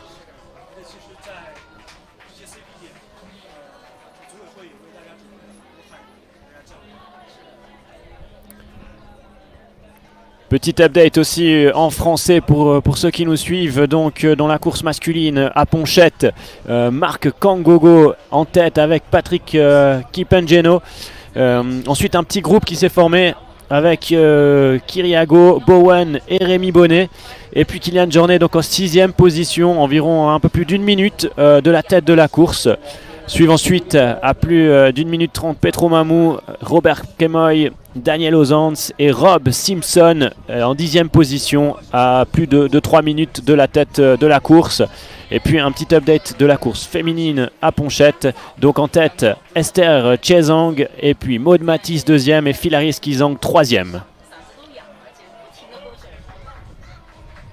Oui, merci effectivement pour ce petit récap en français. On vous l'a promis, il y aurait un petit peu de commentaires en français. On est aussi là pour vous. Effectivement, pour répondre à vos questions un petit peu sur le chat, Hassan Chadi participe effectivement à la course et il a partagé sur des interviews qu'il était très content de venir et de s'essayer sur une distance pareille, de faire un pas de plus vers le trail running, mais qu'à aucun moment c'était son objectif de saison, qu'il avait d'autres objectifs bien évidemment sur le marathon.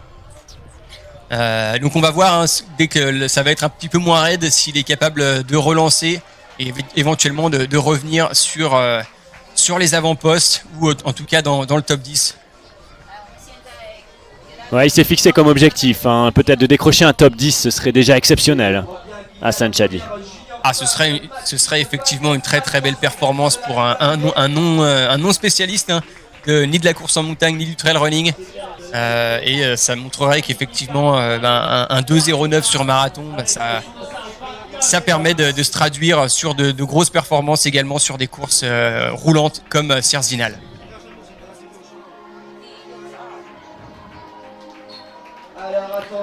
And we are on Esther Chesang, who's the first woman for the moment.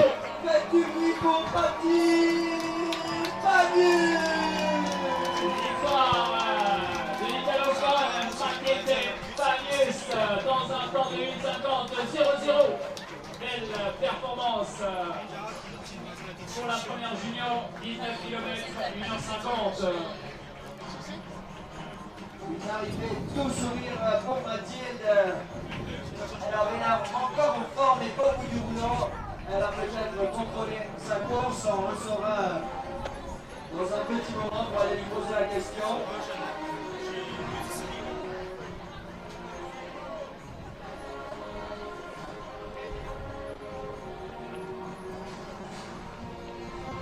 Et le Sierrois Vincent Gilles qui tire la langue, qui est mort mais qui lève le bras. Et sourire en plus au bout des lèvres.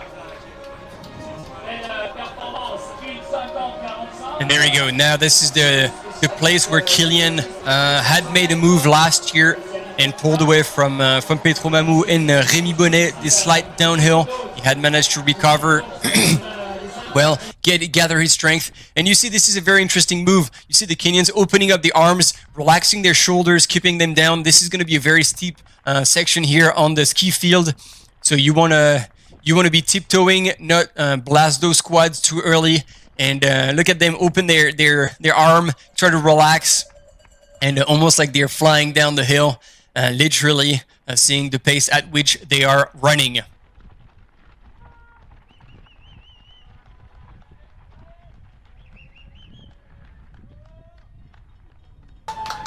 Oh, and again, we've got stories from behind the field. Esther Chesang, who to be able to come here and race in Sierre Zinal to raise money for the trip and for all the expenses. She actually sold bracelets back home, and she's the wife of Matthew Kiptanui, who sadly could not make it to this race due to an issue with the embassy, because you know with these people from Kenya have to have a specific visa to come in, and sadly he could not make it through. So we have the runners here coming through Chandolin, and well, that was a miss with that sponge. So hopefully he's not going to suffer too much. And look at this again, not stopping at all. They're just putting a little bit of water over the head. I don't know if they're going to be able to pick up extra flasks or cups or any water. But I think this would be a dangerous move not to drink at this point, because you see the sun is still beating pretty hard despite the fact that they're going higher and higher in altitude. And the Swiss public, Swiss spectators are here making a lot of noise. We said that Chandolin was one of the fan zones, one of the places where all the spectators can come and cheer on the runners. And now our Swiss favorite, Rémi Bonnet, in that descent. So he's seemingly still in third place. Want to double check that. Julien, do you have updates? No, there you go. We got third and fourth here. Still in the men's race. So that's Moses Bowen, is it? So we have Patrick Kipchenko. Yeah, Bowen and Kiriago, exactly. Yeah, because we have Kongogo and Kipchenko in the first two places, and then Kiriago and Bowen 3 and 4, and Rémi Bonnet 5th. Okay, thank you. Thanks for that. So that's why there's the two of us. We're kind of going back and forth. We check information with everything we've got. And here, Maud Matisse still running in second place. So it looks as though she's still holding back the third place. Kisang Filiaris.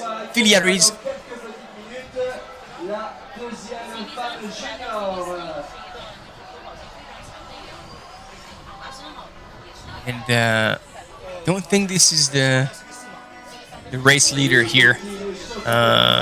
They are the race leaders just after Chandolin. Exactly. There is Kongogo is first, and then Kipchenko. Yeah, so we're going back and forth between the men's and the women's. There we go. As we told you now, first woman 1:10 half marathon. That's insane reference. That's some speed in the legs here, and she's still looking pretty good. Like she's been able to shift gear and run a bit faster on the flat. And I mean it's hard to judge, but I still feel like she's moving slightly faster than Maud Matisse on this section. But it's hard to compare again when they're not neck to neck. on exactly the same terrain. But for those who are not familiar with the course, this is still running uphill. And there we go, Rémi Bonnet in fifth position, going through. Yeah, exactly. Going through Chandolin. So still a very good performance here. If he's dealing with his own effort and not trying to push harder to keep up with the leaders, I think he will do an extremely well managed race, and more importantly, a very good time. So Maud Matisse here on your screen, second place in the women's race, still moving as well, pretty strong. And I was just wondering where the third place female was located, how far back she would be. Filiari's Kisang. And then we might have Kylian Jornet now coming through Chandolin if nothing has changed. And he's with another Kenyan runner. There we go. There. And I think it's Pedro Mamou who's catching up. So it looks as though either these two runners who we saw earlier together, slightly behind Kylian with Pedro Mamou, have not caught up with him. Pedro Mamou was maybe 10 meters behind Kylian. And the other runner, Daniel Ozans, also moving pretty strong and pretty fast through Chandolin aid station. It looks like they're still together. It's really good. Really good performance so far from Daniel. And go ahead, Julien. And that means that Pedro Mamou and Robert Kemoy have joined Kylian, yeah.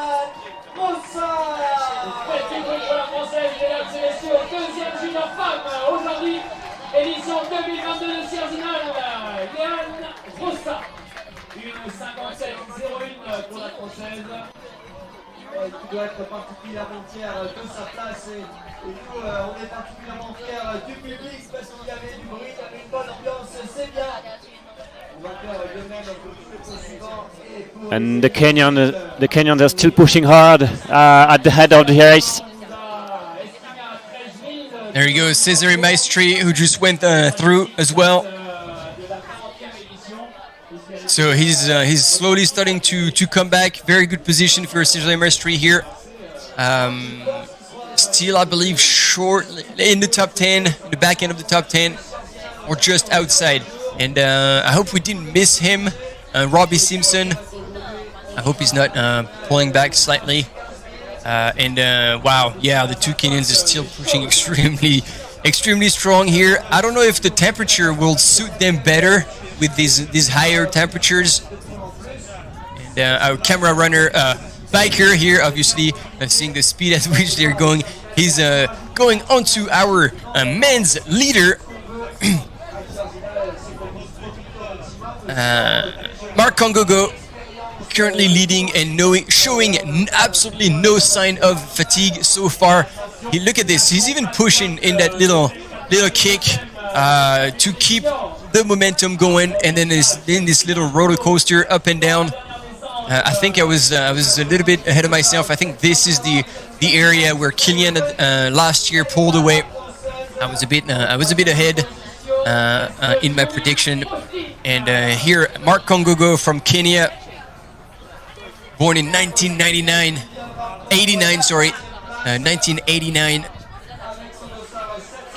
and showing incredible strength here on this course. So we have, like side to side actually, men's leader, women's leader, both from Kenya, both looking incredibly smooth.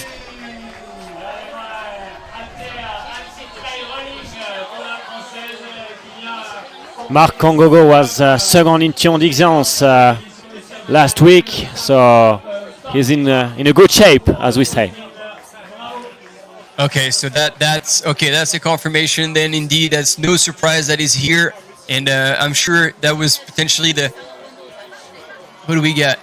Fred Tranchant here, Rui Ueda as well from Japan. We've got some strong runners here. And obviously, Juan Carlos Carrera from Mexico, a very familiar face here in Sierre Zinal.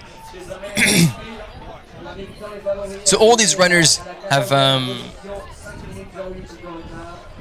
all these runners in, let's say, the back end of the top 10 and in the top 20 are runners that have been familiar with seeing them in the podium, in the top 5. But now the Kenyans have come and completely challenged the status quo this year. We'll see if they can keep up all the way through. But so far, it looks like Mark Kongogo he's on the roll. It's insane, the speed at which he's going. He's just a machine. He's flying, actually. Yeah, he's barely touching the ground, and so is our female leader. I think we'll have to look at the splits to see if Esther Chesong is actually on course record time or even potentially below, because so far Maud was at the first checkpoint on course record time, and Esther Chesong had passed her and he's now running well ahead of her.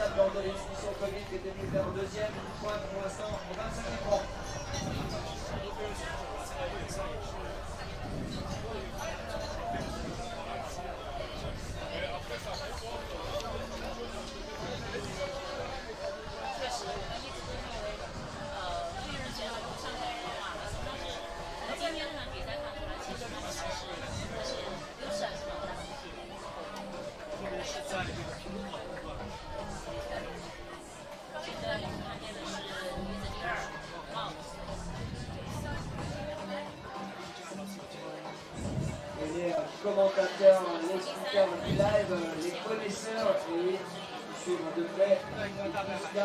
There we go. We try to now see a little bit more of the runners coming through. Still the fan zone, the aid station in Chandolin. Kind of a essential point where you've started to do a little bit of downhill, and then there's a kick after Chandolin, and another downhill, and then straight up into Tinusa at 2,184 meters of elevation. So they're above 2,000 then, and potentially those who are not familiar with the altitude might feel it a little bit. But to be honest, I have my doubts whether the Kenyans are going to be bothered with that, because if they're training back home on the high plateaus, 2,000 meters is absolutely nothing for them.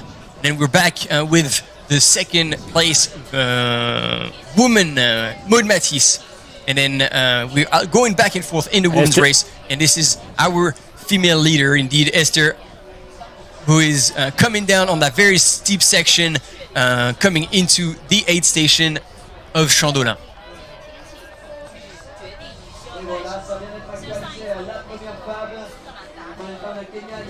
So we've seen her counterparts, male, going through the aid station extremely fast, barely grabbing any water, just a sponge, and put a little bit of water on their head. Let's see how she will manage that transition, which I believe is going to be essential for the later part of the race, because this is what we can expect. Bad fall from our female leader, Esther. Hopefully she's okay. You see the very dry terrain. It is very steep, but because it's dry, the dust makes also the terrain very, very slippery. And any mistake here is you pay a great price for it. Hopefully she's okay and she didn't hurt herself. We'll see her from a different angle here. Let's see her left leg, if it's bruised or anything. Hopefully not. We'll see how she went. But see, anything can happen, and it can happen so fast in trail running. So you have to be very, very careful. And actually talking about running a technique downhill, you always want to be, especially when it's either muddy or slippery like here, you want to be on your forefoot the whole time, tiptoeing, because again, if the front of your foot slips, then you will actually end up on your heels. And so you'll have a second point of impact that will kind of save you from falling down. While if you're on your heels and your heels goes, then you lose completely your balance and then you're on the ground. So there we go. Maud Matisse now in that downhill. Hopefully that was the one and only fall we will see today. She will come into the aid station. She knows the course very well. She knows what to look for and what to pay attention to. So hopefully she'll be okay coming into the aid station in second place. Ladies and gentlemen, Chandolin.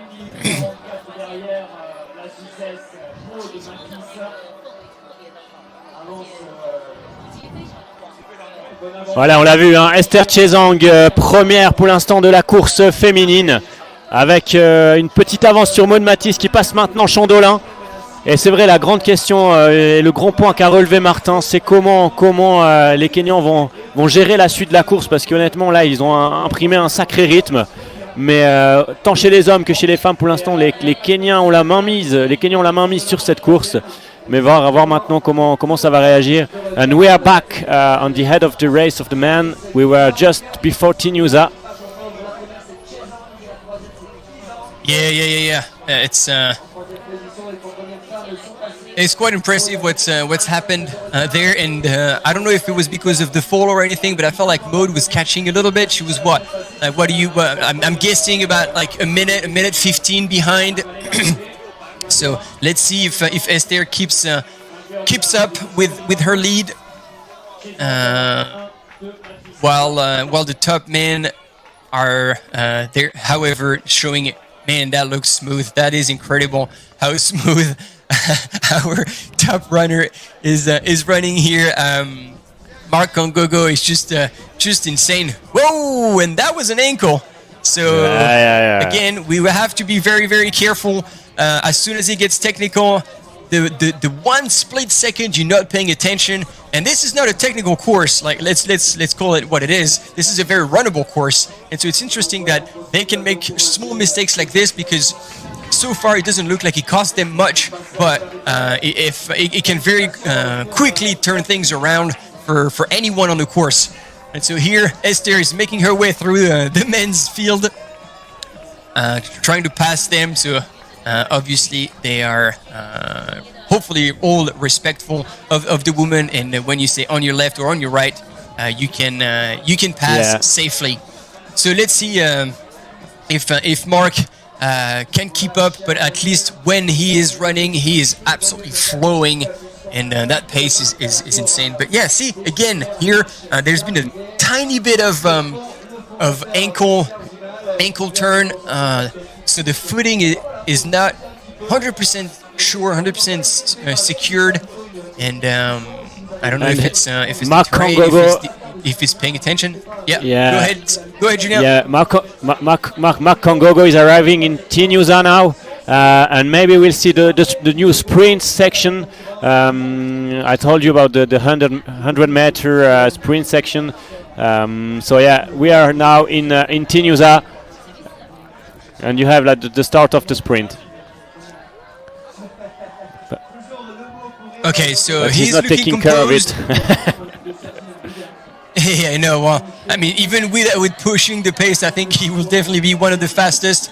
And you see the crowds have come to cheer on the runners and to show that Switzerland is not a silent country when it comes to trail running.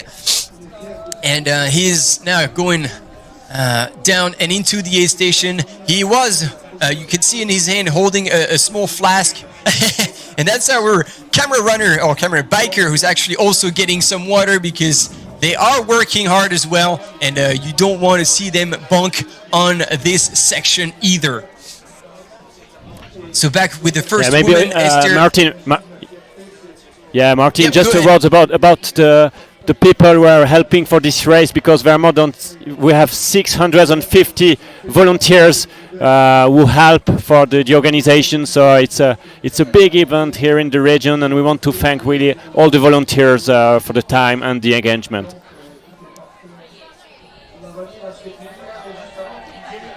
Yeah, no, absolutely. And so yeah, just to answer your questions, yeah, they don't. I was the same. I thought the Kenyans weren't drinking, but then we had the images of Marc from the front, and he had a soft flask in his hand. So actually, he must have picked it up in Chandolin, and he's drinking slightly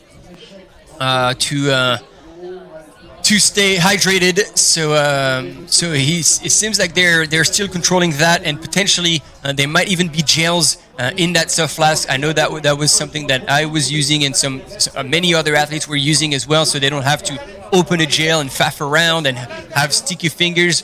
You put all in the flask, you mix them with water, and so you know that you can both drink, both hydrate, and put in calories through these flasks. So we got the second runner And here the second one, coming yeah. through the aid station. Yeah. Wow, there's a bit of a gap here. It's over a minute. And he's drinking as well. Patrick Kipengeno. So yeah, they certainly know what they're doing, and they're still leading this 49th edition of Sierre Zinal with an incredible pace, incredible style. They make it look extremely easy, and it's going to be interesting to see what happens in the later stages of the race. And they stare, still leading the race, and let's see how she can handle that climb. Sometimes it gives us an indication of the fitness, and she's not really slowing down. She looks like she's able to push through that little climb and carry on the momentum. Also very impressive. Looking at her watch, so potentially she knows the splits and she has kind of an idea of where she needs to be at. Maybe she knows the splits for the record. That's what she is going for, and I believe, honestly, that she is on course record time.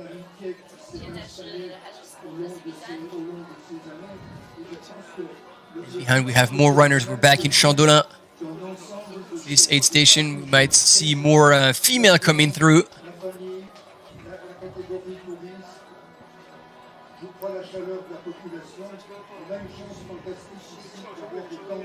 Looks like it's a bit windy here when you see the flags. There you go, Sarah Alonso. She was in a 7th position in the last checkpoint. Let's see who's around or next to her. No, we won't see that. That's all right. And we're back with the female leader here. And last time difference we had in Chandolin was 1:44 on Maud Matisse between first and second place. And there we go. Speaking of which, we have now on the screen first and second place. And Maud Matisse, is she further back now than the 1:44 minute she was in Chandolin?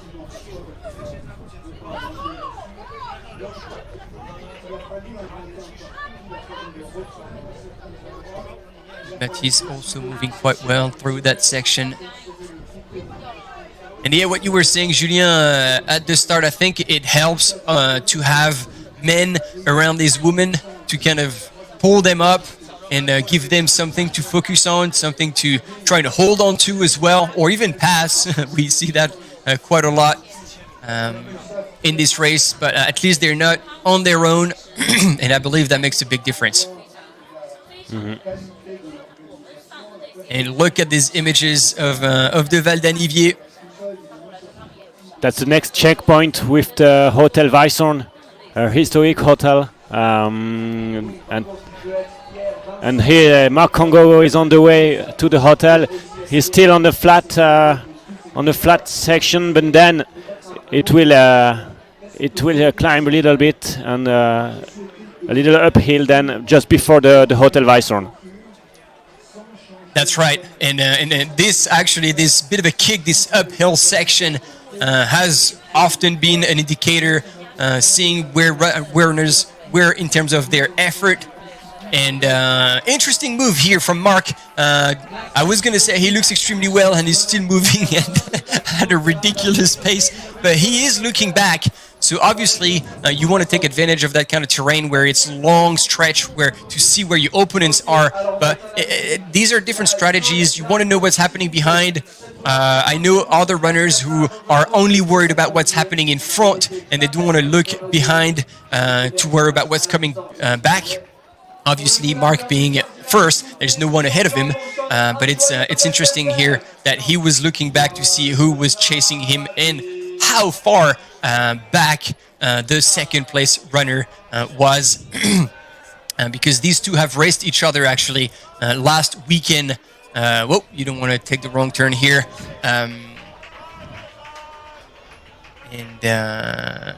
Oh no, actually, if this is Philemon, then they did not race each other in Thionville-Dixence.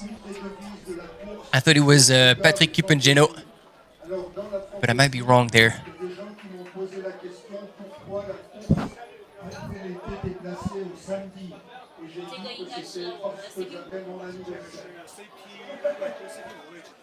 Et l'année prochaine, c'est mon anniversaire dimanche. Donc ils vont la repousser. Si ça tombera mardi, on fera mardi, c'est ça.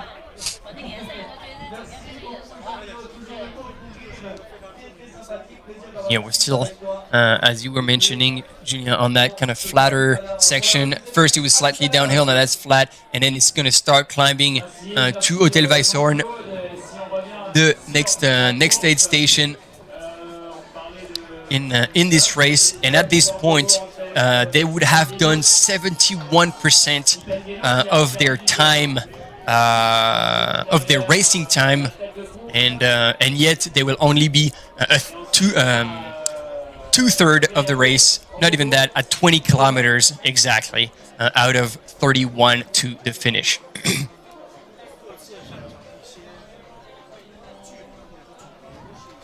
And you can see here how a camera mountain biker trying to negotiate that very steep uphill technical and keep up with Esther on that climb. See another very steep section here. Esther is still showing very little sign of fatigue. She is still running.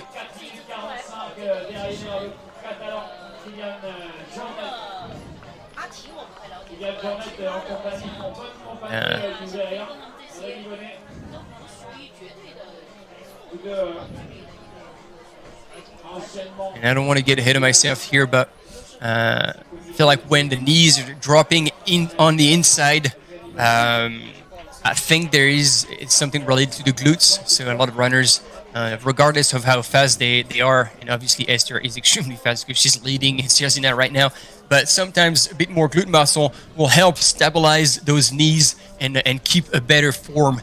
So I don't know if this is something that is a bit more genetic and that's proper to Esther, or if a little bit of very targeted functional strength and conditioning could improve that form and help her get even faster. Now we're on the chasing pack, a second woman here, and that's a bit of a tricky section for our mountain biker. And here the view from the drones of the Hotel Weisshorn, stunning day here in Val d'Anivier, absolutely no clouds in the sky. Switzerland at its best.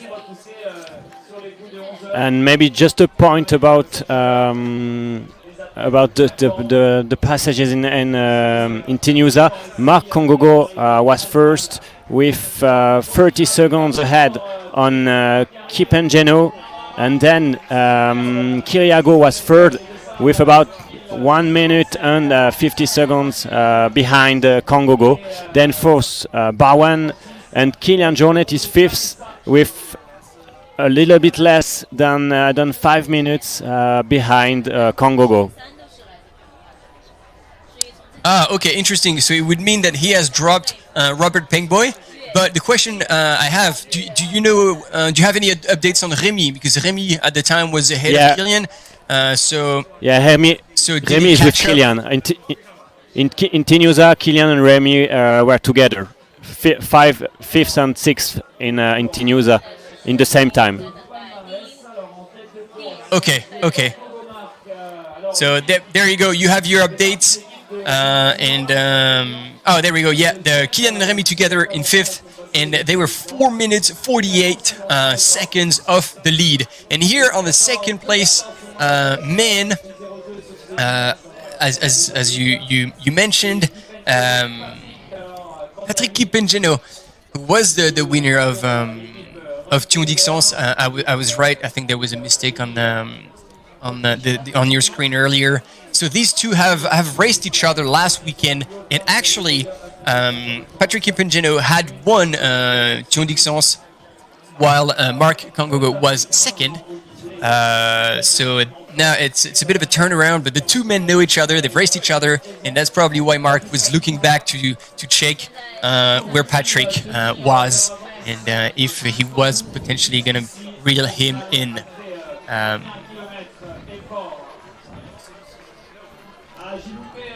What a race so far. Stuff like, I mean, we knew that the Kenyans were strong, but not at this point, not at this level.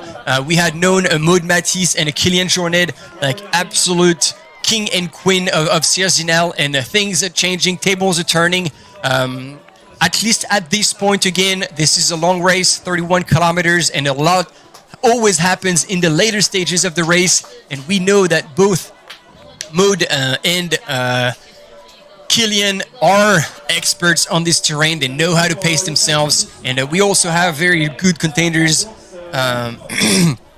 on this course, like Robbie Simpson, who we can expect to have a strong comeback as well. And there you go. This is the climb we were telling you about, going up to Hotel Weisshorn. This is a strong climb, and we've seen people fade big time on that climb and show signs of fatigue. So we'll see whether or not that will impact our current leaders. And something else, if you weren't with us when the first leader, Esther, the female leader, Esther, went through Chandolin, she took quite a big dip onto the ground. Hopefully she didn't hurt herself too much. She doesn't look like she's limping at all.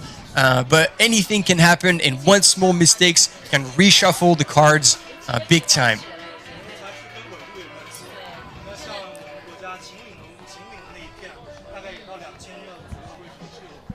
And Esther Chezang is about to arrive in Tinusa, so we will have the time. I'm very curious to see in what time she runs to Tinusa.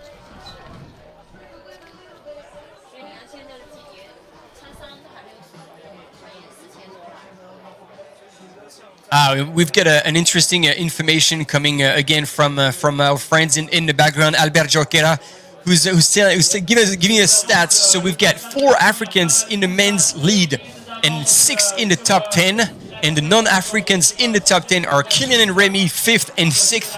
Then in 9th position, Daniel Ozans and someone we actually talked about before the live started from Spain, Andreu Blanes in 10th. He's an orienteering runner, extremely strong on very short distances. He ran track, I think 5,000 and even potentially 10,000.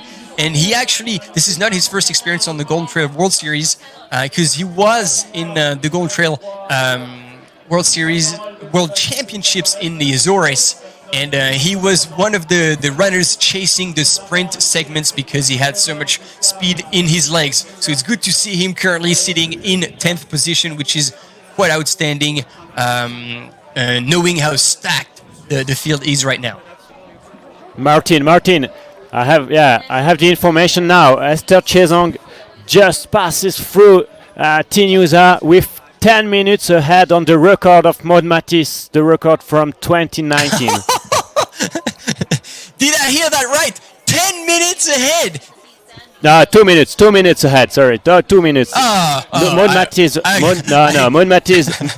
No. 2 minutes ahead. 10 will be a little bit low. No.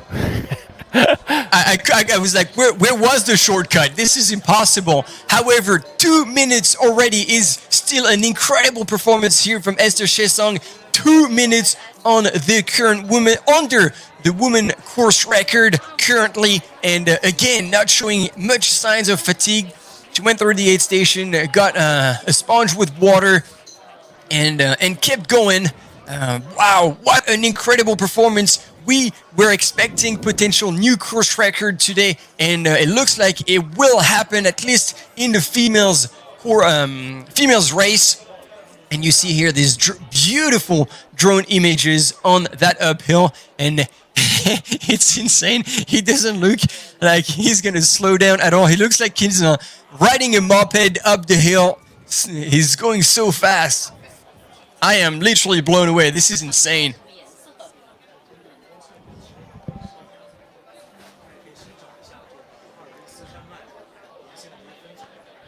So that means that Esther Chezang has really a wonderful rhythm, and that Maud runs at her rhythm, and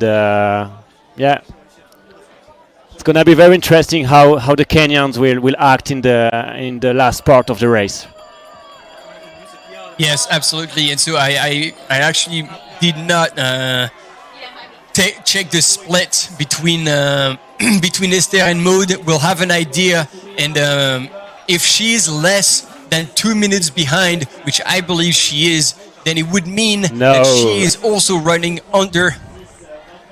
Yeah, own but course she's record? No, you don't think she's no, she's running with 2 minutes and 30 seconds behind Esther Chezong in Tinusa. okay? So 2:30, 2:30, which Yeah, means 2:30. she's only 30 seconds.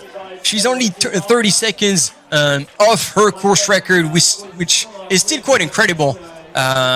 So an incredible run from Maud Matisse. So it looks as though now, after 1 hour, and 40 minutes of racing, she said she would be able to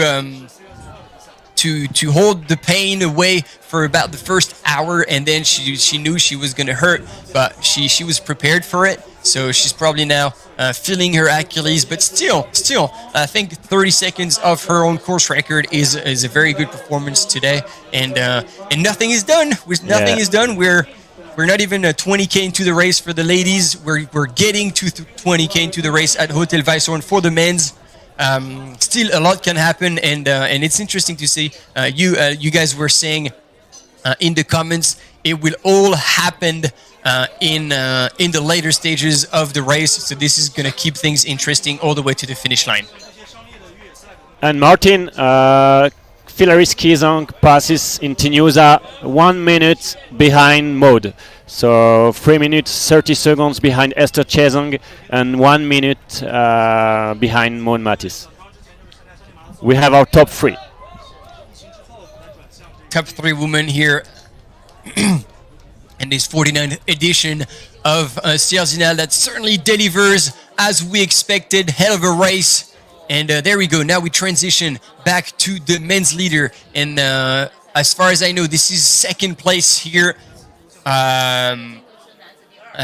Patrick Kipengeno from Team Run Together. Unless something happened and he has passed our male leader. But there was a bit of a gap, so I do not think that happened. Oh, there we go. We got the third man. So this is actually most likely Philemon Kiriago. I don't know. Yeah, Martin, it might be the second man.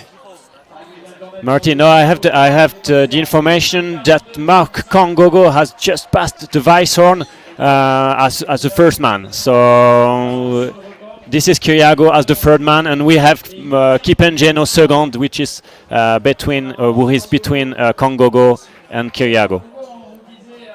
Ah, okay. Thanks for the clarification.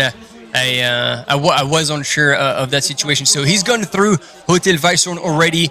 So we'll have the splits very shortly, and we'll be able to get an idea compared to the men's course record. And in terms of course record, Makongogo passed the Weisshorn in 1 hour 41 minutes and 59 seconds.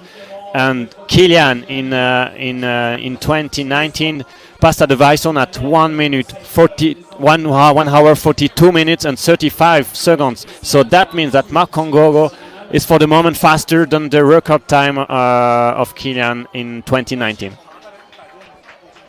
Incredible race from the Kenyans today.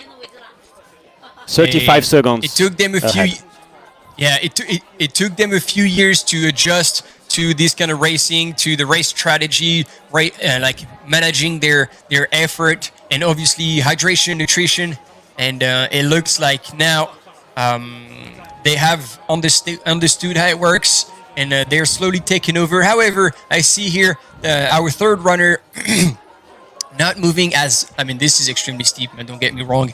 I am not undermining his performance, but I feel like he's looking a bit slower, and I remember seeing Kilian on these sections running slightly faster. So we'll see if potentially they're fading away, while Remy and Kilian were still sitting in 5th and 6th position in the men's. Yeah, so Martin, Patrick Kipengeno passed as second in the Weisshorn. And he's got 2 minutes and 15 seconds behind Mark Kongogo. So Mark Kongo first with 2 minutes and 15 seconds ahead on Patrick Kipengeno at the Weisshorn. Wow. Okay.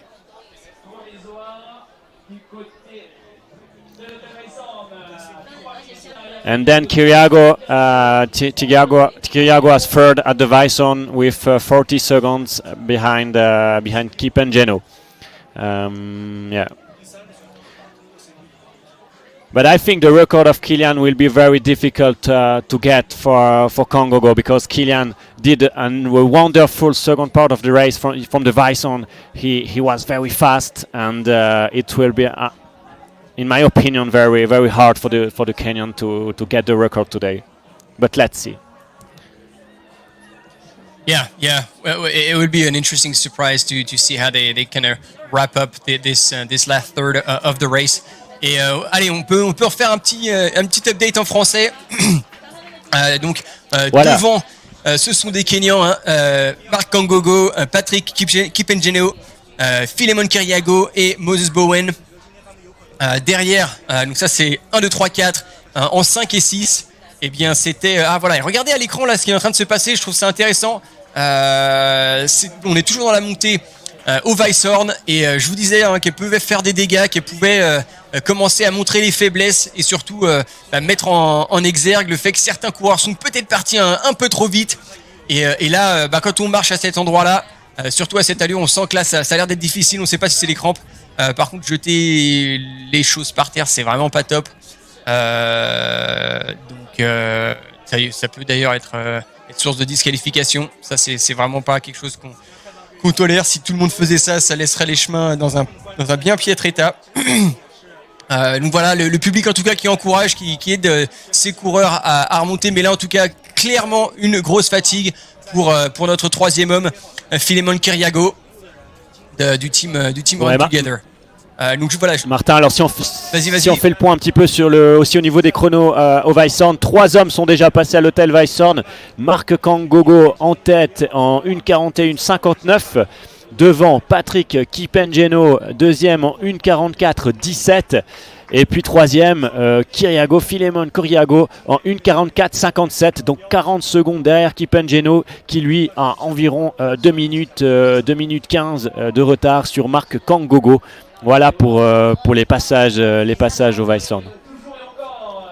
Super. Et donc du coup aussi, tant qu'on y est, est-ce qu'on arrive à leur donner en français une petite update sur la course des femmes, parce que là il se passe quelque chose aussi d'assez incroyable.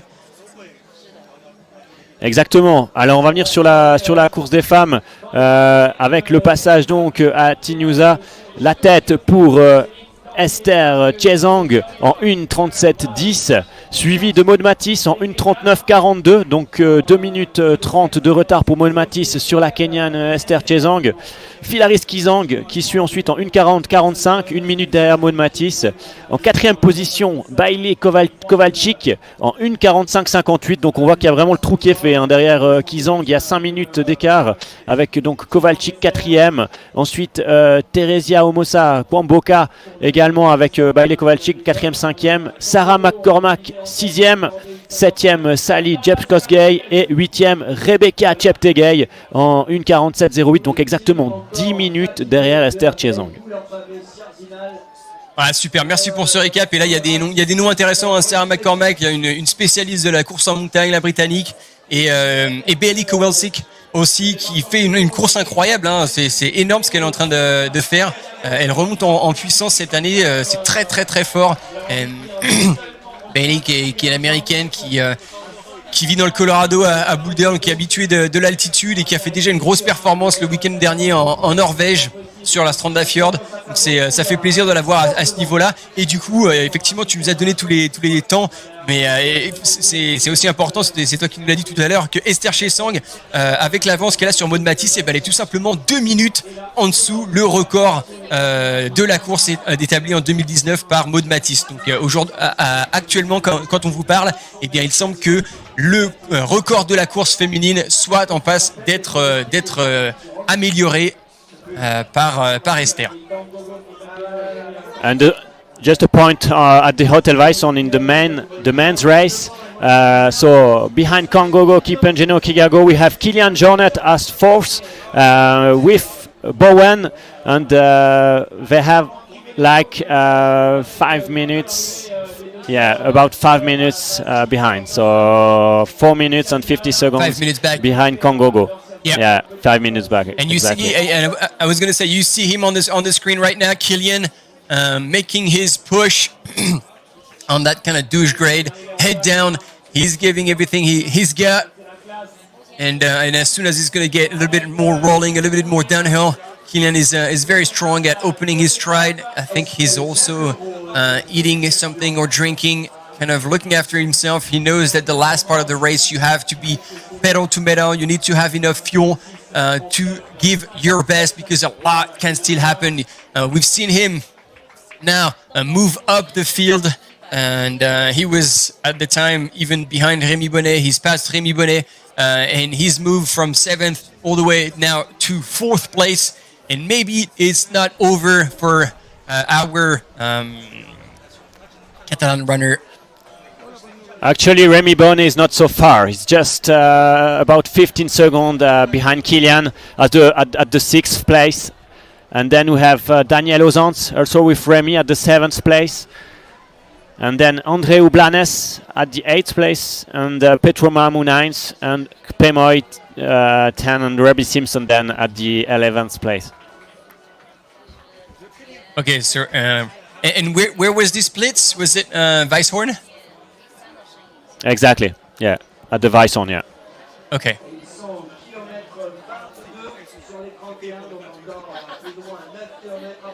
Okay, so we've seen Robert Pengboy then fade away because he was ahead of Kylian, and then he's kind of blown out. So we'll see if things change in the top 3, top 5 men.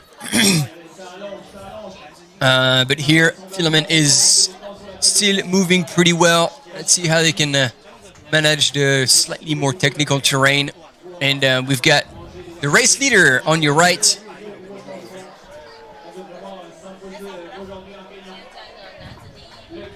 With all the mountains in the background. And you see, usually Switzerland is slightly more green than that. And you can see that even here, the grass is slightly yellowish because it's been so hot. And Mark is showing no signs of fatigue. He's pushing the pace, almost not letting our camera mountain biker stay on his side. And it looks as though he has increased his lead even more.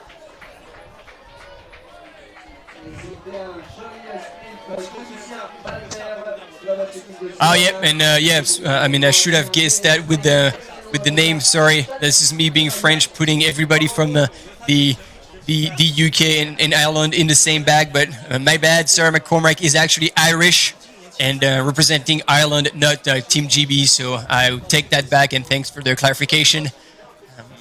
I'm gonna get stoned for that.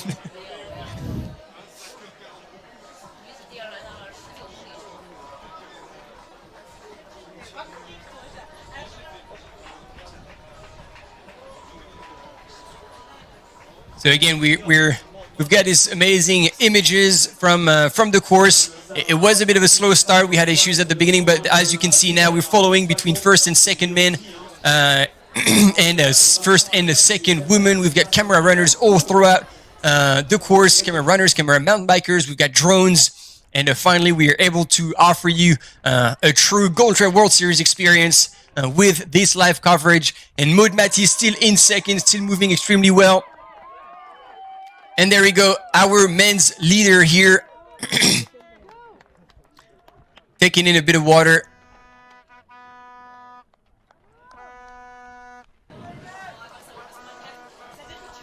Still looking rather comfortable. I'm actually blown away the fact that like almost his stride is very similar to what we see on the road. So okay, this course, this single track, it's pretty groomed and non-technical, but still, it looks really effortless. And especially on this slightly downhill now, you can see the pace increases even more. And yeah, it's pretty stunning to watch.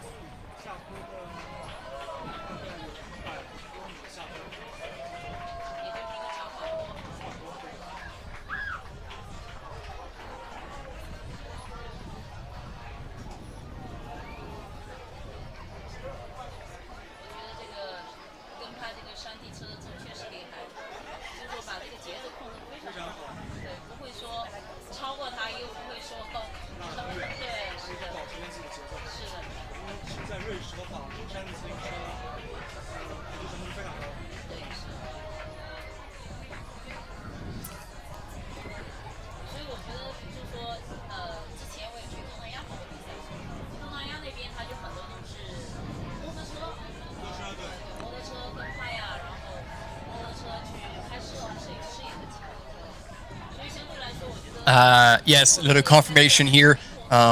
When you see the runners dropping their sponges or their cups and I really specify within the aid station areas, it is okay because sometimes they don't have they're not as good to aim for the bins. However, anywhere outside of the aid station is definitely not accepted, not acceptable, and I'm pretty sure in race rules there are penalties, either time or even like proper disqualification.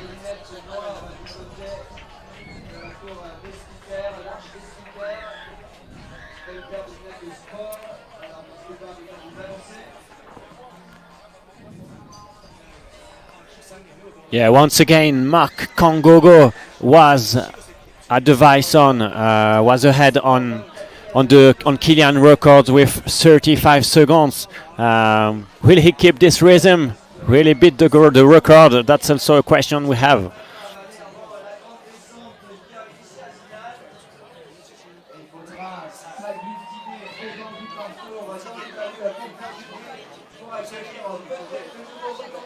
And here you've got more runners on the drone, I believe. Is it shortly after...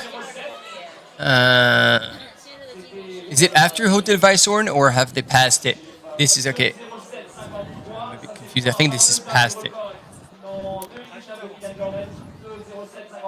No, it's just before the hotel. It's just, yeah, the hotel is just around that corner. Little uphill, exactly, just behind the corner. Yeah. Thanks. So now we'll have another split time from Esther, still leading the females race, and in the last checkpoint she was 2 minutes down on the 2019 female course record. So we'll see. We'll see exactly if she has gained on the course record or not, but she's looking extremely strong and still not losing much momentum here on that very hard climb up to Hotel Weißhorn. Hotel Weißhorn is 2,337 meters of elevation. Exactly, and in 2019... oh yeah, go ahead. Yeah, in 2019, Moed Matisse was at the Weißhorn in exactly 2 hours and 42 seconds. So we will compare with Esther Chezong.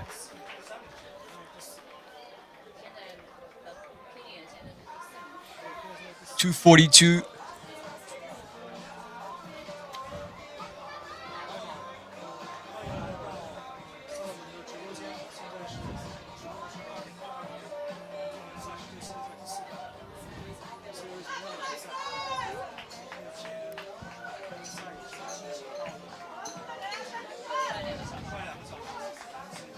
It is quite impressive how she can still manage to run here well. Remember seeing the third place runner definitely not moving as fast as she is right now.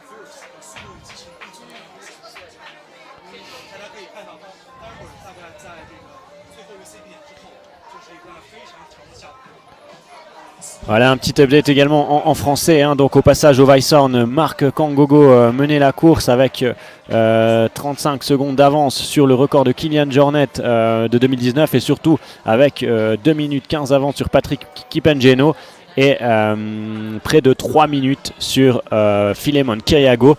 Kilian Jornet 4e avec un peu moins de 5 minutes de retard, avec Bowen 5e et Rémi Bonnet 6e. Voilà, et du côté des femmes, on attend donc le passage maintenant au Weißhorn pour voir également si Esther Chezong est toujours dans les temps du record. Voilà, on va avoir tout de suite le chronomètre. Et il semblerait qu'elle ait perdu un peu de temps, visiblement, d'après ce que tu disais, tu étais en 2 heures. En 2 heures pile et 42 secondes était passé Maud Matisse en 2019, exactement. Ouais, donc là, et là on a reçu le chronomètre. Du temps, finalement. Elle a été chronométrée en 1:59:55 au Weisshorn. Donc elle est maintenant elle a perdu, elle est à moins d'1 minute. Elle a plus que 45 secondes d'avance sur le record de Maud Matisse en 2019. Waouh, c'est impressionnant. Alors voilà, les questions commencent à être valables de se les poser. Est-ce que du coup, ils sont partis un tout petit peu trop vite? Est-ce que du coup, elles sont... Voilà, hein, parce qu'elle a été 2 minutes en dessous le record féminin, et puis d'un seul coup, là, on tombe à moins d'1 minute. Est-ce que tout simplement le Maud avait géré son effort, étant donné qu'elle connaissait le parcours et, de façon exemplaire pour être au rupteur en permanence, et que là d'un seul coup on se rend compte que Esther pourrait potentiellement accuser le coup désormais d'un départ un peu trop rapide? C'est clair que Maud est expérimentée, hein, une des plus expérimentées sur cette course. Elle connaît le parcours par cœur, et je pense qu'elle ne s'est pas posé trop de questions. Elle a été à son rythme, et je pense vraiment là la course n'est pas jouée. On attend de voir Maud passer au Weisshorn, donc quel chrono. Parce que c'est bien possible que Esther Chezang ait un petit peu de peine sur la deuxième, la fin de parcours. Ouais. En tout cas, c'est bien pour nous. Ça veut dire que ça va relancer encore la course. Et c'est bon, là, on voyait à l'écran. Donc Kylian est remonté en 4e position. Rémi Bonnet, Dany Ozans qui fait une course incroyable, superbe. Andréou Blanes aussi, j'en parlais tout à l'heure, un orienteur de très très haut niveau. Les orienteurs, on les a vus briller hein, sur cette course. On a eu Marc Lohenstein, bien évidemment, François Gonon, Judith Wider. Et ils ont les bonnes compétences, ils ont les bonnes jambes sur ce type de parcours, parce qu'ils sont habitués finalement à courir en dehors des chemins, et donc de lever les genoux très haut. Et quand on fait quasiment que de la montée, il faut lever les genoux en permanence, et ça c'est quelque chose du coup auquel ils sont habitués. Et, on nous dit d'ailleurs qu'il avait eu du mal à se remettre de son deuxième vaccin de Covid, Andréou, et que ça avait été compliqué à l'entraînement. Et visiblement, il a l'air en bonne forme aujourd'hui. And Maud Matisse just passed the Weisshorn with 2 minutes and 20 seconds back on Esther Chezang. 2 minutes and 20 seconds back behind Esther Chezang. Okay, donc she's also lost time on her previous course record. Interesting to see that. Yeah, she's 1 minute and 30 seconds behind her record, her record time.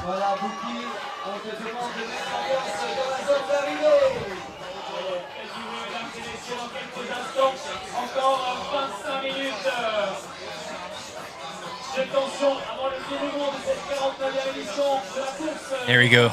Esther going through the slightly more technical sections and still affording to pass the men's. And I think this is Sierre Zinal, ladies and gentlemen, a runner who we are usually used to seeing on the podiums of the Golden Trail World Series. It looks like he's having a tough time because he's getting dropped by Esther like there's no tomorrow. That's insane. Different pace here on the downhill for our men's leader. Mark Kangogo is still moving at an incredible pace. You really do want to move away from the trail if you're a hiker, and he's coming behind you, because that could be quite a massive impact. So you feel like, yeah, Mark Kangogo could definitely be also breaking the course record if he keeps going at this pace. And here on your screen with the white t-shirt, you see Maud Matisse power hiking through the hill.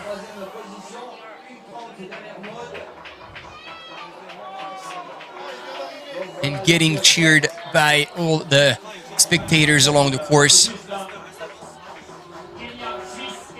There you go, transitioning between hiking and running on that hill.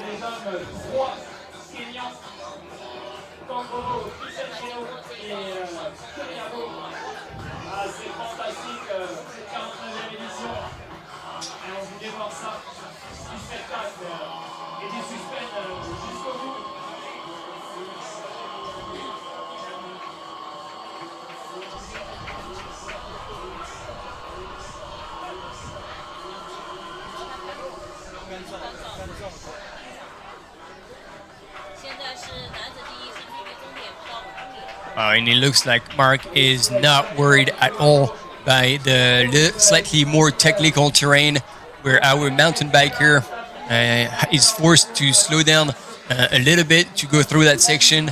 Mark is absolutely flying through it. And whether this is a true information or fake news, I do not know. But we've been relayed the information for a third party, so it is not from a direct, reliable source. But it sounds as though Kilian might have GI problems, which would then mean and explain why he is actually not where we expected him to be, and has to make some, let's call it emergency stops. So to be confirmed, obviously, I have not been on the course and seen Kilian, but that could potentially explain this. And Maud Matisse here, transitioning from the uphill to the downhill and still moving extremely fast now, shifting gear on the downhill. She's not giving up. The race is still on for the Swiss runner presenting Salomon.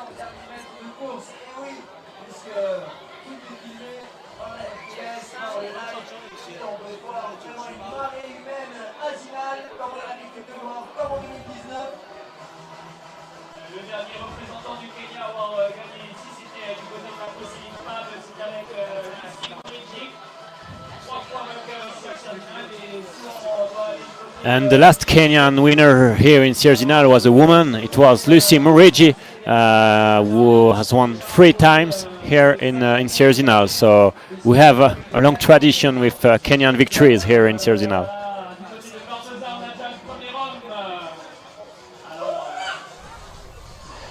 And yeah, Mark Kongogo just passes through Barneza in 2 hours, 7 minutes and 18 seconds. And he's 40 seconds ahead the record time of Kilian. 30 seconds ahead of Kilian's course record. And as you mentioned, Kilian's finished extremely strong on on that year when he set the record. He did not slow down at all. And there we go. Speaking of the GOAT, the greatest of all time. So far, 9 victories here in Sierre Zinal. And I believe that was a fake news that have been communicated on WhatsApp. Kilian looks like he's moving extremely well. Ahead, we've got our camera runner, Anna Schufer, who is trying to keep up, trying to stay ahead for images that you'll later be able to see on the Gold Trail World Series Instagram channel, and for obviously the TV series. Anna Schufer is one of the strongest descenders in the business. And you see Kilian here moving extremely well over the technical, and maybe he shift 1 gear and he's right now in 4th, and he might very well be able to come back even higher in the rankings. This is exciting. The race is on, and Kilian has definitely switched 1 gear. I can see in the distance somebody running. I don't know if this is the 3rd place runner, but if it is, wow, I think there's going to be about... Whoa. As you see, Kilian's going full gas, because for him to trip on that kind of terrain, he's definitely going pedal to the metal. Still, he didn't slow down much at all, and I think if indeed this is the 3rd place runner that we can see up in the distance, then he will definitely be seeing him again, and potentially from closer, and if not, pass him altogether. Things got even more excited here, ladies and gentlemen, on this men's course. And Kilian, now sitting in 4th position, has decided to shift 1 gear, definitely. And let's remember that this last part of the course has some uphill still, but has a lot of downhill. And we know Kilian is definitely one of the strongest downhill runner in the world.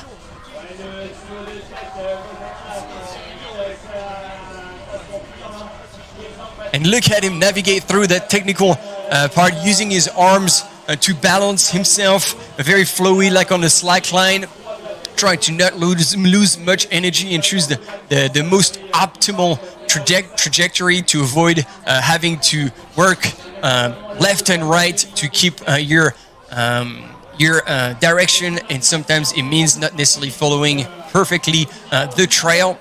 And now we're back with the ladies.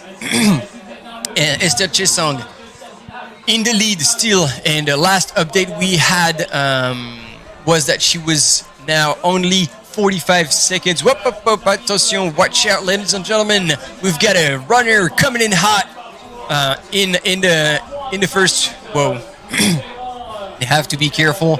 And luckily, our mountain biker is whistling at the crowd so they can move away before Mark comes through.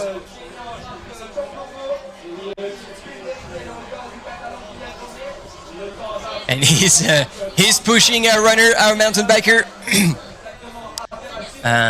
Definitely trying to help as much as possible so they don't get bothered by other runners. Quite incredible. So yeah. And Martin has to be careful. Yep. Julien, go ahead. Yeah. Patrick Kipengeno just passes through Barneza. We're a little bit less than 4 minutes back to Mark Kongogo. So there is a big gap. Now, really, the thing is to know if Mark Kongogo can get the record. That's really, I guess, the question after the end of the race. Wow, 4 minutes. So it shows that indeed Mark Kongo has not slowed down, and he keeps an incredible pace all throughout. Doesn't show any sign of fatigue. He's still moving really, really strong. And behind, maybe it's falling apart a little bit.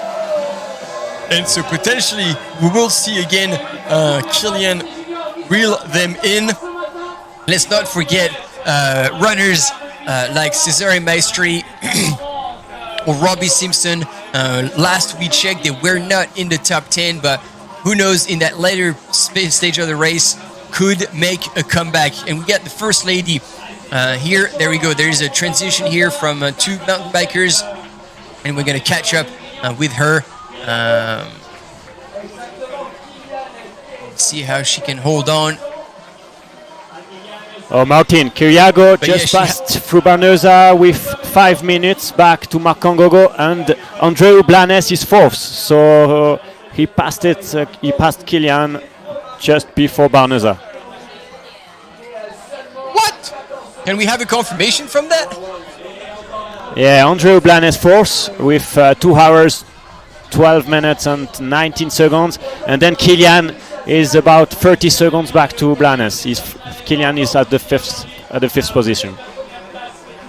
Wow! So this is an incredible performance from Andreu, the orienteering athlete from Spain. What an amazing performance! I hope we can get images, because if he's an orienteering runner, he will 100% be able to run extremely fast in the last downhill as well. And if he's coming so strong, it means he still has some left in the tank, and we can definitely expect him to be strong. Yeah, go ahead. Yeah, at Barneza, Andreu was just 4 seconds behind Kiriago, so maybe he can reach the podium.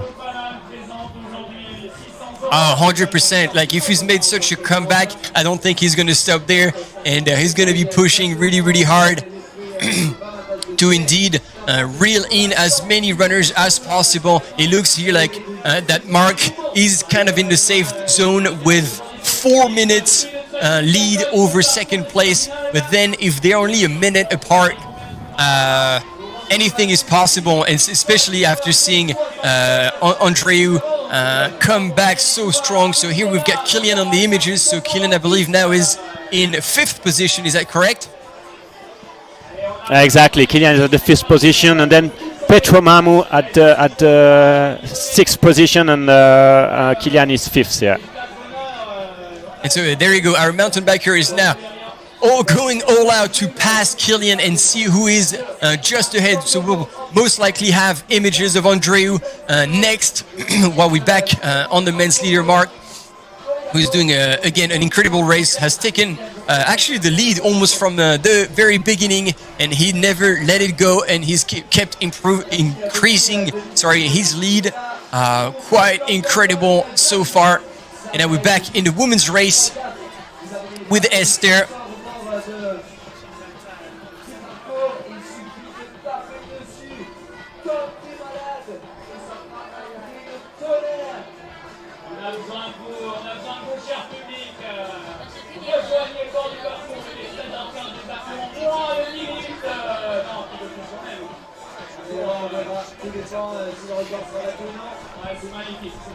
Voilà, un petit point en français du passage à Barneza des hommes. Marc Kangogo en tête, 2 heures, 7 minutes et 18 secondes. Il a une quarantaine de secondes, un peu moins d'avance sur le temps du record de Kylian Jornet en 2019. Et il a surtout près de 3 minutes 50 d'avance sur Patrick Kipengeno, deuxième. Troisième, Filemon Kiriago, mais qui a seulement 4 secondes d'avance sur Andreu Blanes, qui fait un magnifique comeback. Kylian Jornet, cinquième, par contre, qui a accusé du retard, qui a près de 5 minutes 30 de retard sur la tête. Petro Mamou à la 6e place, Robert Kmemoy 7e, Rémi Bonnet 8e et Daniel Ozantz 9e. C'est Daniel Ozantz qui a dû concéder un petit peu de terrain. Et Robbie Simpson qui vient de passer Barneza en 10e place. Ok, donc Robbie qui semble maintenant faire son effort. Et le voilà Andreu. Incroyable remontée du coureur espagnol. C'est magique. Et qu'est-ce que ça fait plaisir. Tu vois, on parlait de lui avant le départ. Mais je savais qu'il était costaud, mais j'avais aucune idée qu'il pourrait faire non seulement une telle place, mais une telle remontada. C'est une gestion d'effort incroyable là pour l'Espagnol. Et attention, là, faut faire. Ouais, là, c'est pas eux qui vont ralentir, ça c'est sûr. Et regardez-le évoluer sur ce terrain technique. L'orienteur espagnol qui a fait beaucoup de Coupes d'Europe, de Coupes du Monde en course d'orientation. Et quelqu'un qui vaut aussi des temps assez incroyables sur piste, sur 10 000 et 5 000. Donc il a bel et bien la vitesse dans les jambes. Et je soupçonne, étant donné le rythme qu'on voit sur ces images, qu'il pourra peut-être même venir chercher Patrick Kipengeno sur une fin de course, si jamais il arrive à garder ce rythme, ce qui serait absolument incroyable. Et c'est tout ce qu'on lui souhaite. Ça fait des super histoires à raconter là. Andreu qui nous a fait depuis en dehors du top 10 jusqu'à revenir maintenant là en 3e position, c'est juste. Alors pour l'instant il est au passage à Barneza, mais là je pense qu'il a dû passer. Mais il a dû passer Kiriago, c'est possible. Et puis il a que 1 minute et 10 secondes sur Kipengeno, donc c'est vraiment possible. Il peut encore aller décrocher la deuxième place. Ça revient fort, c'est excellent. Yes, so ladies and gentlemen, we'll switch back to English because what's happening here is quite incredible. We had on the images the 4th place runner Andreu from Spain, Andreu Blanes, who is incredibly coming back. He was outside of the top 10 and is now in 4th place and moving up at an incredible pace. And on the images now you have first and the second man. We don't know whether Andreu has already caught up with Filemon Kiriago or not, but he's definitely making an incredible comeback. And again, for an orienteering runner, I'm ready to bet money that he can run downhill extremely well as well, which means that all the way to the end he has the potential, at least from a technical perspective, to run strong and potentially even faster than other runners. And so anything can still happen here in this 49th edition of Sierre Zinal. Right now, Kenyans are leading both the men and the women's race. But we've got massive fights behind. And again, as we're now back in English, I want also to touch base, as you were mentioning, Julien, that Robbie Simpson has now broken into the top 10. Exactly, and maybe for our Italian followers, Francesco Pupi passed Barneza at the 13th position. And look at him. Look at him. Not only he can run on the uphill and on the downhill, but look how strong and fast he is moving through that terrain. This is absolutely insane, and it shows that Mark has it. He has all the skills. He's even skidding. That's insane. He is skidding because, I mean, there's been so little rain that all the dust is here on the single tracks. It might even be easier or better footing to be running on the side, on the grass. But it does not seem to be bothered by Marc Ngogo. Yeah, Martin, it's essential to have in mind the record time of Kilian, which is in 2 hours, 25 minutes and 35 seconds, because it's gonna be very, very tight, and we need to have this time in mind. 2 hours, 25 minutes and 35 seconds. That's the record time of Kilian in 2019.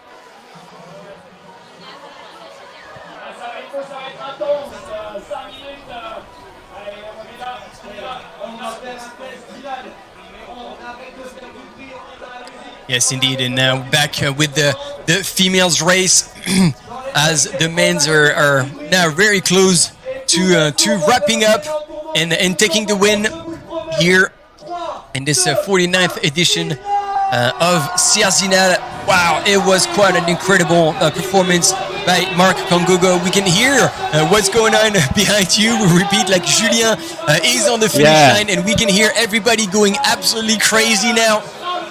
I can hardly hear you, Martin. The atmosphere here is just crazy. I have all the crowd just in front of me. People are shouting. You know, it's crazy. Maybe we have a record time here, so the people are very excited, and yeah, it's gonna be very interesting to see the time of Marc. But what an atmosphere in Zinal. Yes. So as you were saying. 2:25:35 previous course record. Right now we are 2:22 minutes. So he has another 2:35 to make it across the finish line to break the record. And here on the images, we've got the second man who was over 4 minutes back from the lead from Marc Ngogo, Patrick Kipengeno, who was the winner last weekend of Tour d'Ixence. Also very strong runner, and also seems to be quite comfortable on the downhill section. He doesn't seem to be slowing down too much, which then will make it a bit hard for our friend Andreu oh, there's been a change of pace here. I hope he didn't take a fall or anything, but Marc seems to be going way slower all of a sudden. I don't know what happened here.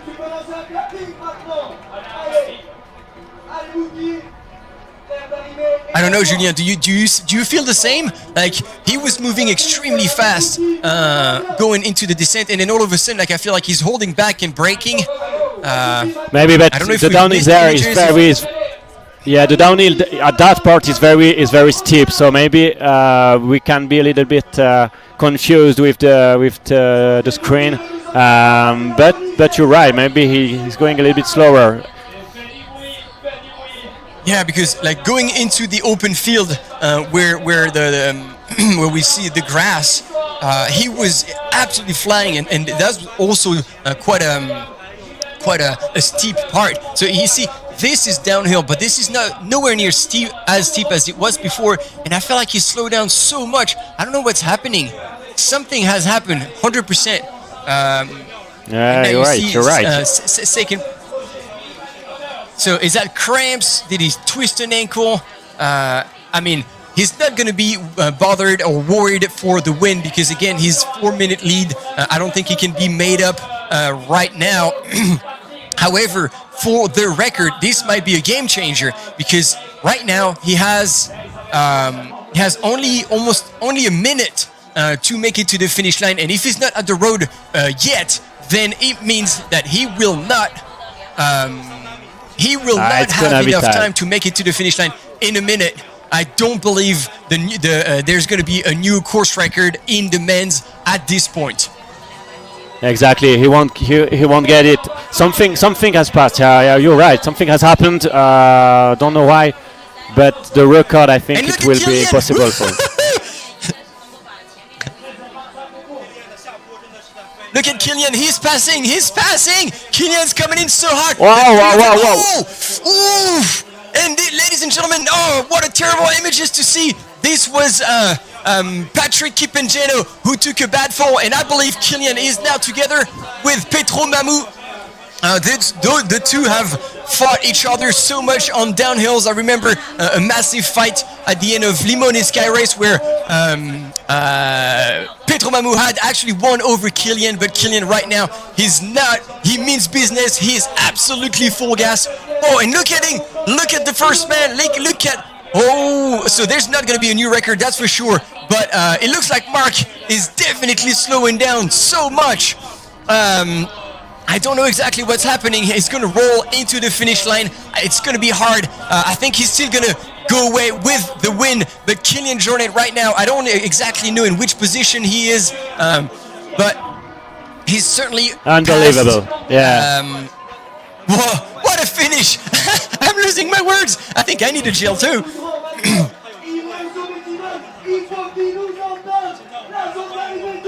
There we go. Coming into the finishing shoot. Ladies and gentlemen, he's definitely going to take the win on this 49th edition, Mark Kongogo, but it will not be a new course record. So we're trying to move a little bit all the other runners because plenty of them had started earlier this morning. But the elites who started this morning at 11 a.m., they're about to finish. You can hear behind my co-host Julien how the finishing line is absolutely set it on fire. Exactly. Unbelievable atmosphere. And Mark Kongogo is coming. Exactly. Mark Kongogo is going to win this 49th edition of Sierre Zinal. Wonderful, Mark Kongogo. What an incredible performance here. He was for a long time under the course record, and look, he has given absolutely everything he had. We saw him really slow down at the end. Whether he was bonking or cramping, something was definitely happening in the last kilometers. And you can see now he has nothing left in the tank. It's now we're following Kilian Jornet. We don't know exactly in which position he is and if he has managed to pass Andreu or not. But there's been some massive carnage as we saw Kilian pass a runner, I believe that was maybe Philemon Curiago. I think I was wrong earlier, maybe not Patrick Kipengeno, but he passed him, and the poor Kenyan took a massive crash. And then Petro Mamou was right on Kilian's heel, but he is now nowhere to be seen. Kilian will push and give everything he has to the finish. That little bit of a kick, it's pretty hard for the legs. No, there we go. Andreu is still ahead of Kilian Jornet coming in the streets of Sierre Zinal, and who potentially will take second place. Exactly. He's going to be second. Unbelievable, Andreu Blanes. What a comeback from the Spanish orienteering runner. Incredible. This is what we like to see. And we have all the other runners coming in. Oh, look at the crowds. Look at everybody coming here to cheer him on. Look at the smile on his face. What a performance today. I don't think he believed. Look at him. He is in disbelief. This is what definitely the best performance of Andreu Blanes. Look at him. Look at how stoked he is. The joy of such an accomplishment, such an incredible time, and even more so, beating some of the best runners in the business, including Kilian Jornet that you see here on the images. He's looking back. He knows that Petro Mamou can be pretty strong and sneaky on the road. So he is trying to relax, not to cramp, but he's not slowing down either. He has about 100 meters on Petro Mamou, so that should be in the bag as well. We've seen crazy finishes in these last 500 meters. I remember Anaïs Sabrier and Ruth Croft battling it so hard and passing each other all the way to the finish. Look at this, Andreu Martin. The most insane comeback. Yes, go ahead. Yeah, we missed Patrick Kipengeno who finished third. Oh, look at behind, I've got it. Behind. Oh. Oh. Yeah. Sierre Zinal, you never want to slow down until it's done. Petro Mamou came very strong. And so indeed, thank you, Julien, for mentioning this. So we missed the second place finisher on the images, Patrick Kipengeno. Patrick Kipengeno, exactly. Third, and Kilian and Petro exactly at the same time at the first place. And so there we go.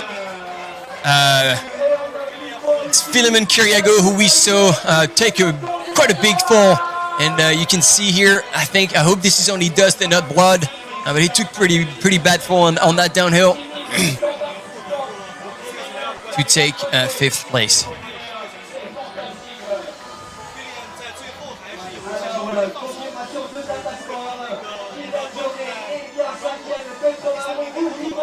What a race. What a race in the men's field, and I think we can expect just as much in the women's field, although in the women's there's a bit of a gap, just like there was in the men's. And here we've got, I think it's Robert Pengboy finishing also quite in pain. It looks like he's taken a fall as well. I think when it's muddy, people expect that it's going to be slippery. But when it's actually very dry and dusty, people get surprised a little bit by the terrain and can slip as well. And here, Andreu Blanes on the images. So 3rd place. Sorry, we got that wrong because we missed the 2nd place finish. Patrick Kipengeno. Incroyable ce finish. Donc pour récapituler, Marc Kangogo remporte cette 49e édition de Sierre Zinal en 2h27 et 31 secondes devant Andreu Blanes qui a réussi un finish tout simplement époustouflant qui termine en 2h29 et 19 secondes.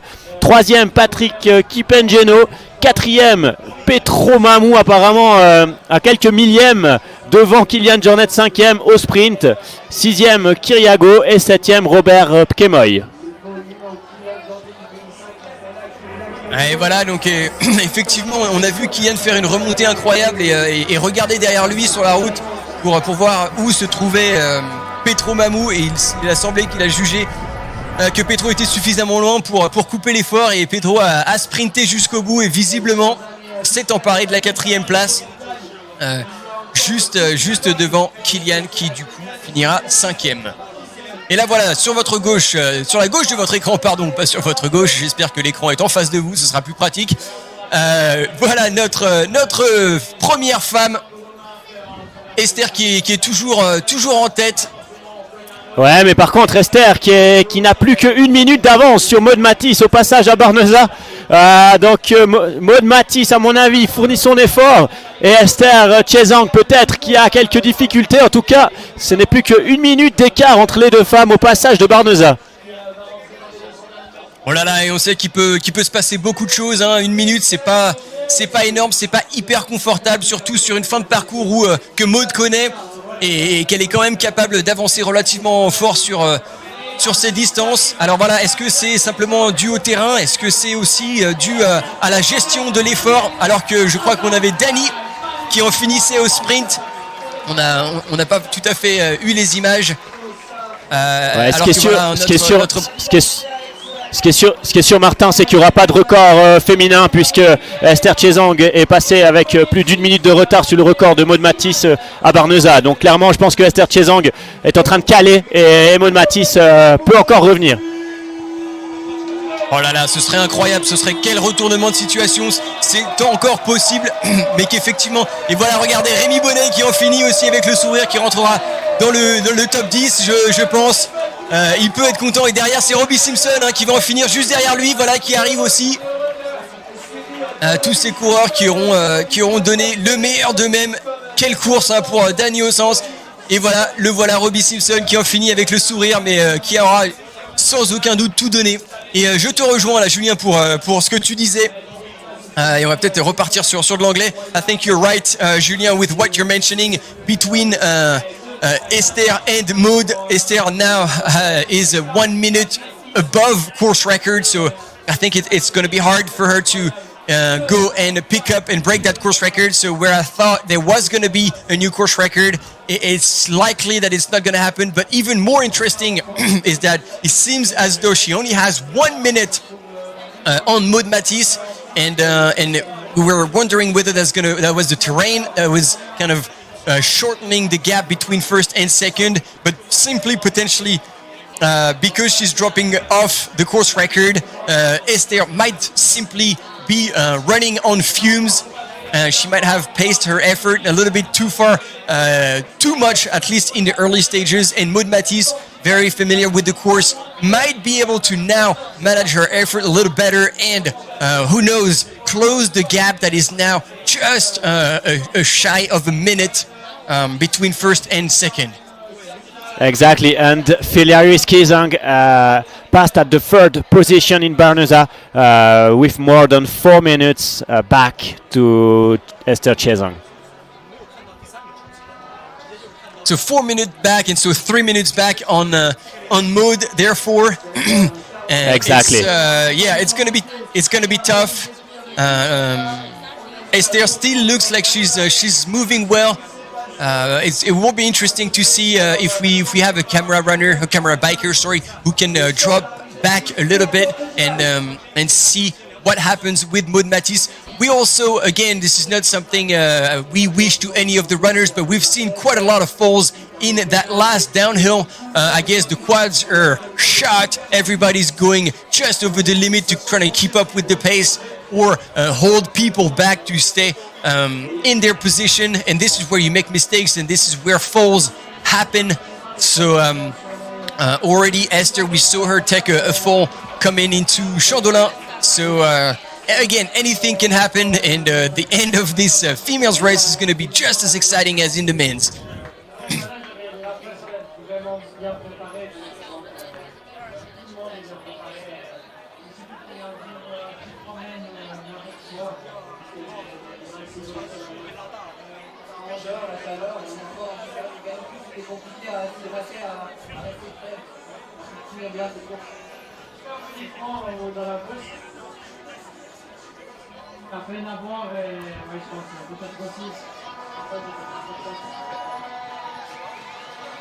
There you go, and on your right, on the split screen, it's Anthony Felbert, Team Matrix Silas, who finishes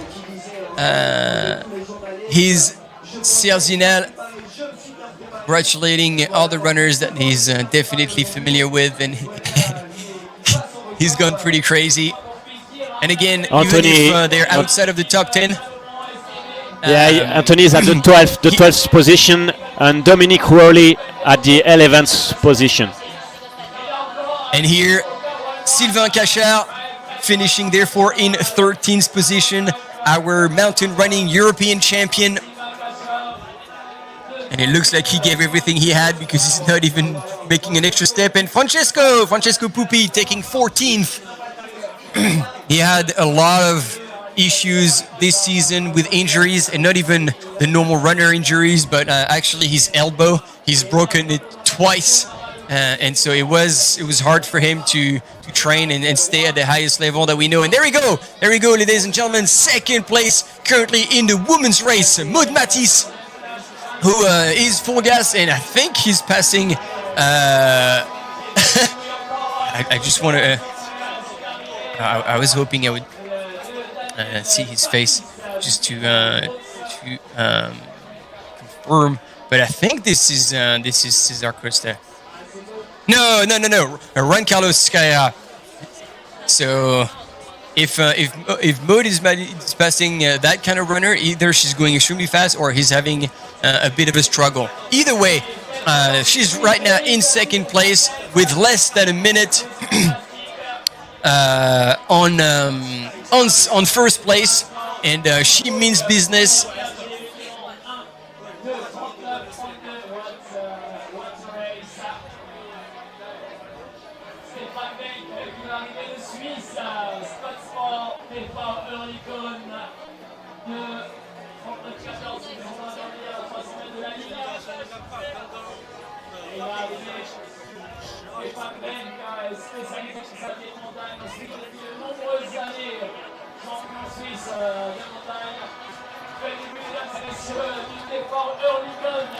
And the fourth woman in Barnosa is Teresia Omosa Kwamboka, with about more than 9 minutes back from Esther Chezong.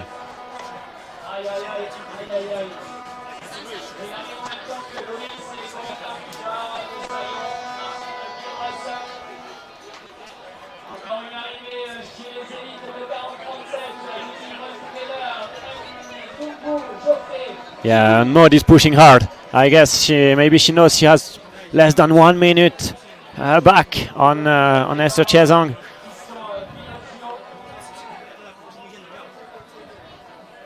So do you have another split?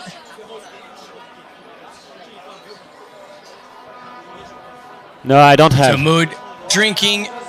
Okay, Maud like drinking as much as possible, and I think she's now into the last descent. There's going to be, I think, 1 or 2 small bumps, but this is it.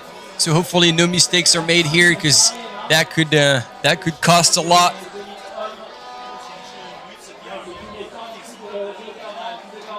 And yeah, she's moving pretty well, actually, all the way down.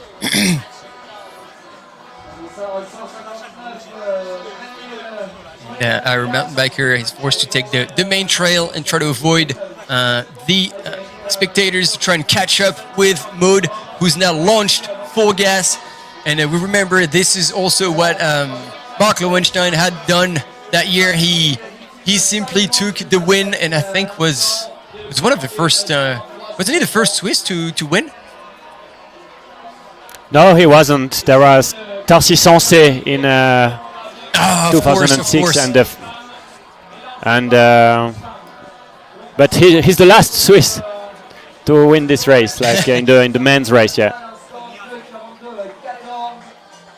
As we have more runners coming through across the finish line, joining you in Zinal to finish, while we have Maud Matisse here on the images. And yeah, we see in the comments like everybody is super excited about Andreu Blanes, but like we made a mistake. He came across the finish line in 3rd.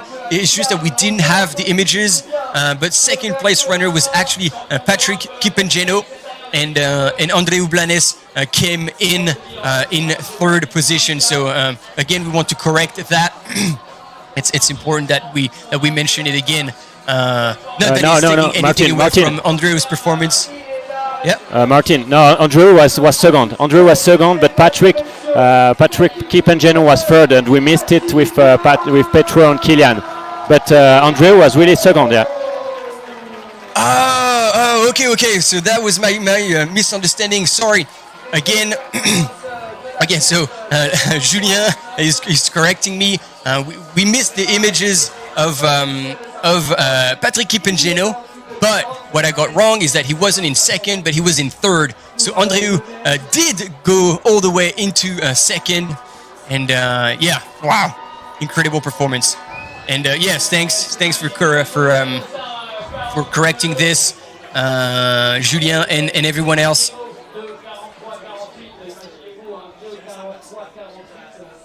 So last time we heard Sarah Alonso was in 10th position. We're just trying to...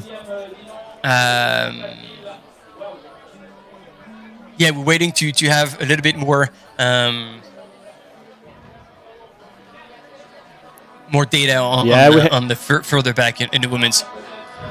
We have news from Bailey Kowalczyk, who was 5th in Barnosa, and Sarah McCormack, who was at the 6th position in Barnosa. Yeah, and Xavier Senzano, if you have a problem with the speaker, you can definitely come and take my job. After so long, you know, there's always mistakes that are being made, and would expect a little bit more respect from the audience. But there's always going to be people who are very strong at criticizing and not very respectful. But that's okay, you know. We're all here. We all make mistakes, and if you can't tolerate that, then we invite you to try and take my place. So we're now with the first female into the last descent. And She looks like she's managing extremely well. We got runners streaming down the hill very, very quickly. She's balancing herself with her arms, trying to not fall back, because that would be. And so we have both images, and I think, Julien, can you confirm that Maud Matisse now could be potentially seeing? Yeah, she could. She's just on the images. Exactly. She's just behind. Yeah. Wow. So if she can see her and if she can have the indications, we're only a few Ks away from the finish, and Maud could potentially turn this around and come and win after being second for most of the race. This is still an option, and I think she knows it because she's really going all out here. And Esther, I feel slightly slower here in the dust, but both female are extremely fast right now, and stay tuned because that women's race is going to be quite incredible.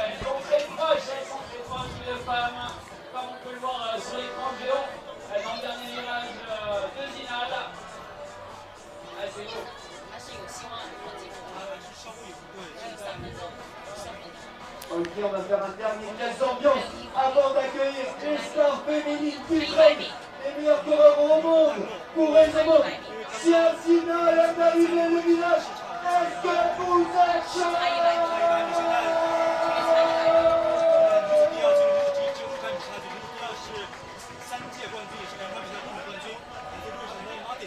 Et bravo, ça sacré 121 qui arrive. Il s'agit de Dupont Bernadette. Yeah, only a few kilometers away for the women's, and I'm holding my breath. Anything can happen, and it would be incredible to have a sprint finish for this 49th edition of Sierre Zinal in the females.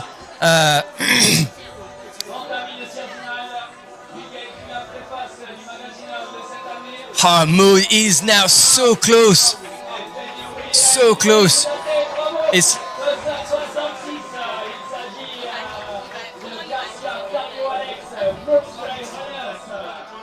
and I'm just wondering if Esther is aware that Maud is closing on her really hard, and what's going to happen if Maud actually catches up, if she's going to have another gear, and if she's going to be able to pull away from Maud again, or if that's going to be a straight pass and never to be seen again. I think Maud is full gas in her mind, and potentially now she has even caught a glimpse of Esther. Maybe the camera runners or mountain bikers have told her what was happening in the front. Yeah, she just... Oh, it's going to be so close. What a finish.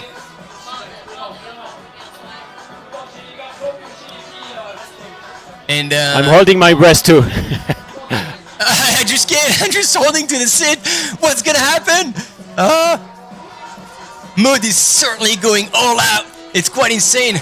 And so far she is. It's about another 15-20 seconds, which is quite a lot, like, to make in a cave. Both are running extremely fast.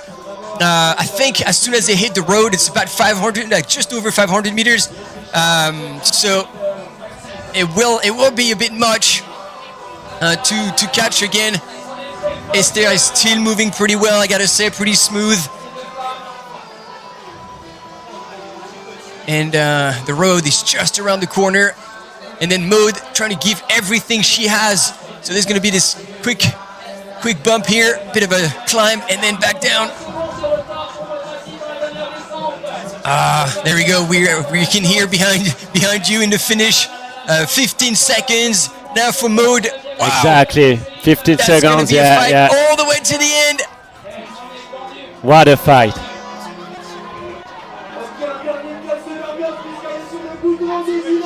Wow, look at this.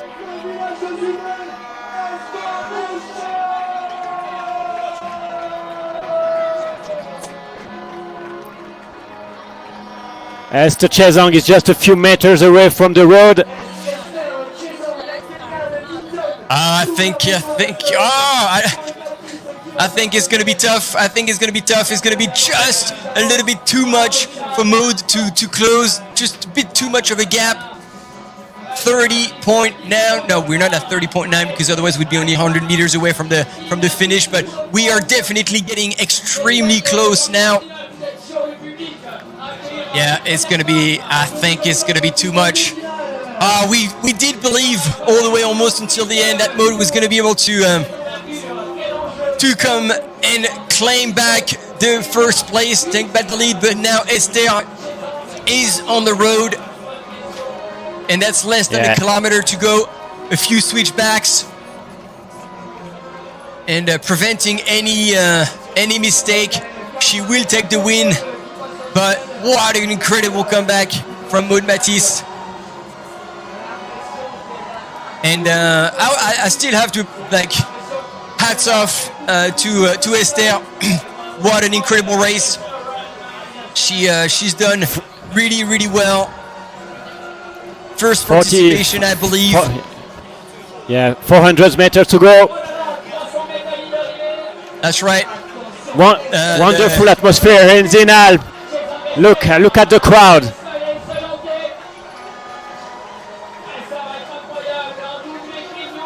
Yeah. Unbelievable. Esther Chazong is about to win this 49th edition. To celebrate the champion, 2:26 on the marathon, 1:10. We have Rui Ueda finishing. That must have been a tough day for Rui, freshly off a record that he established on Mount Fuji recently. And there she is, there she comes, the 2022 champion.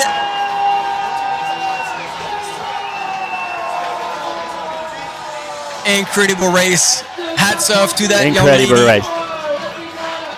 Congratulations to Esther Chazong, and Maud Matisse will follow with about 20 seconds back on Esther Chazong. Exactly. And there she is, Maud Matisse, all smiles. She knows she's tried, she's given everything she had, and it's fair play. Today she just wasn't the best, but she's still performed extremely well. And that must have hurt, that last descent, going all out. And in the women's, it's a Kenyan day here in Sierre Zinal. Yes, absolutely. Quite a turnaround compared to last year. And so then we can expect then Filieris Kisong, another Kenyan, to come in third place. She was about 3 minutes behind Maud Matisse. I don't know if she pushed as hard as she could in that last descent, but I believe in less than 3 minutes now we will be seeing the third lady coming in. Also from Kenya, Filieris Kisong. At Barnuza we had Filieris Kisong as third. Then at the fourth position, Teresia Omosa Kwamboka. Fifth position, Bailey Kowalczyk. Sixth, Sarah McCormack. Seventh, Sally Jepkosgei. Eighth position, Lucy Morigi. Ninth position, Tabor Scholl. And at the 10th position, Nuria Ril. Nuria Gil, very good to hear. She's back in the top 10 as well. And also Bailey Kowalczyk. Okay, she's lost one spot, but still top 5. That would be really, really strong. And look at her. Oh yeah, you can see finishing with cramps. It's always hard, but you see the smile of Esther. Gosh, she can be happy. She can be stoked. Today was her day, and she's shown that she can score extremely well on that kind of terrain. And we can definitely expect her in the next few years to be at the forefront of the trail running scene.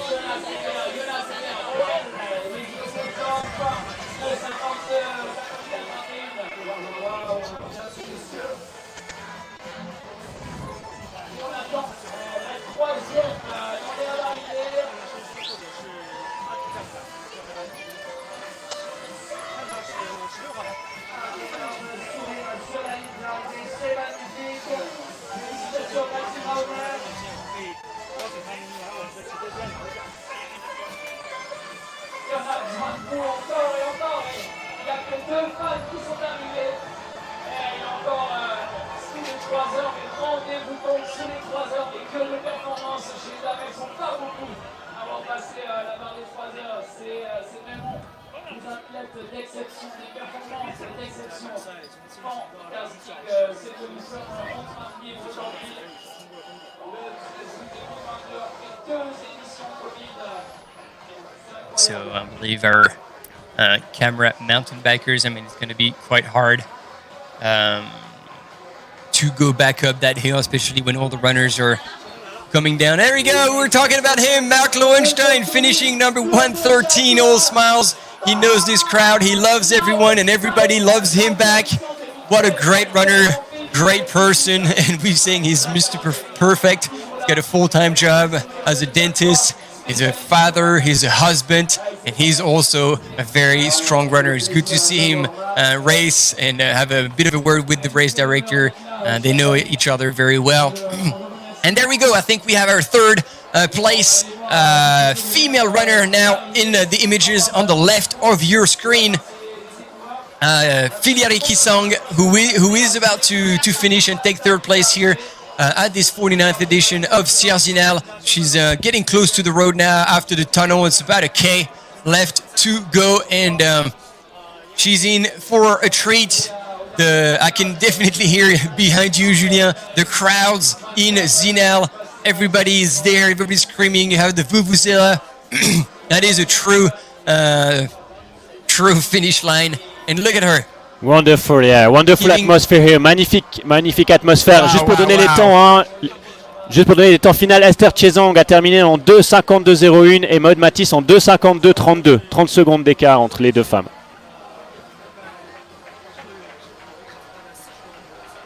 Une 30, non? Ah non, 30 secondes. 2:50. Ouais. 2:52.01 pour Esther Chezang et 2:52.32 pour Maud Matisse. So 30 seconds between the two women, the two first women. Allez, regardez là, le sprint final, on lâche rien, c'est jusqu'au bout. Incroyable cette performance. Elle s'assure quand même que ce soit pas une autre féminine qui la double, mais non, c'est tout bon. C'est dans la poche pour la 3e place pour Filiari Kisang. Quelle performance aujourd'hui. C'est beau, effectivement, là, les Kenyans sont sur le devant de la scène. Ils ont montré qu'ils sont capables d'être les plus forts. Alors, ils nous l'ont montré il y a déjà très bien longtemps sur la route. En course en montagne, ça a été le cas aussi beaucoup. Et là, maintenant, on voit sur des courses de trail, la voilà qui finit, qui prend la 3e place, mesdames et messieurs. Filiari Kisang.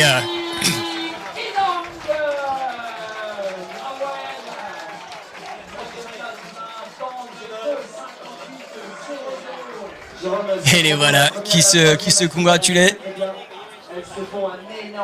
Excellent ces performances. Et voilà, on le rappelle, si vous venez de voir les images, là, Esther qui montrait son bracelet.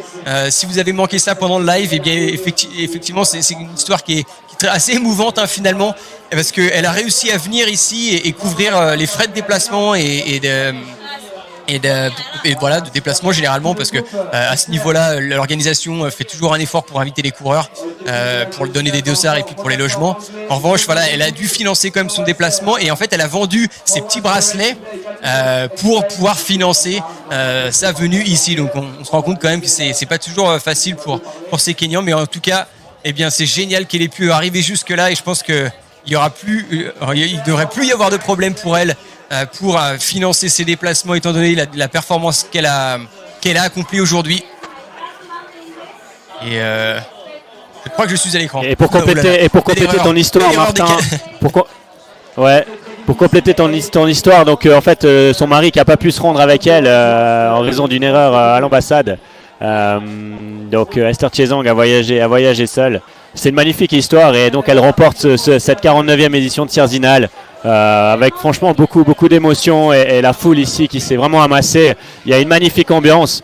La fête va d'ailleurs se poursuivre après la course, puisqu'ici il y aura la remise des prix sous la tente et une longue soirée qui s'annonce. Donc vraiment la fête n'est pas finie, en tout cas du côté de Zinal, on va dire, on n'est qu'au début.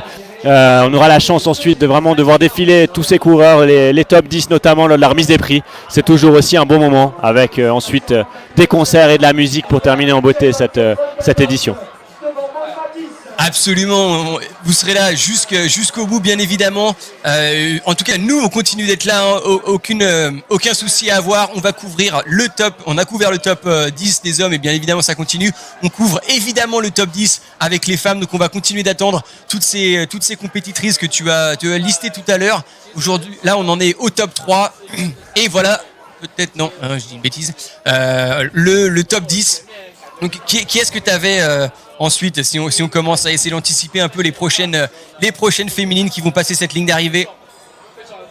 Alors Martin, donne-moi 2 minutes et je peux te répondre.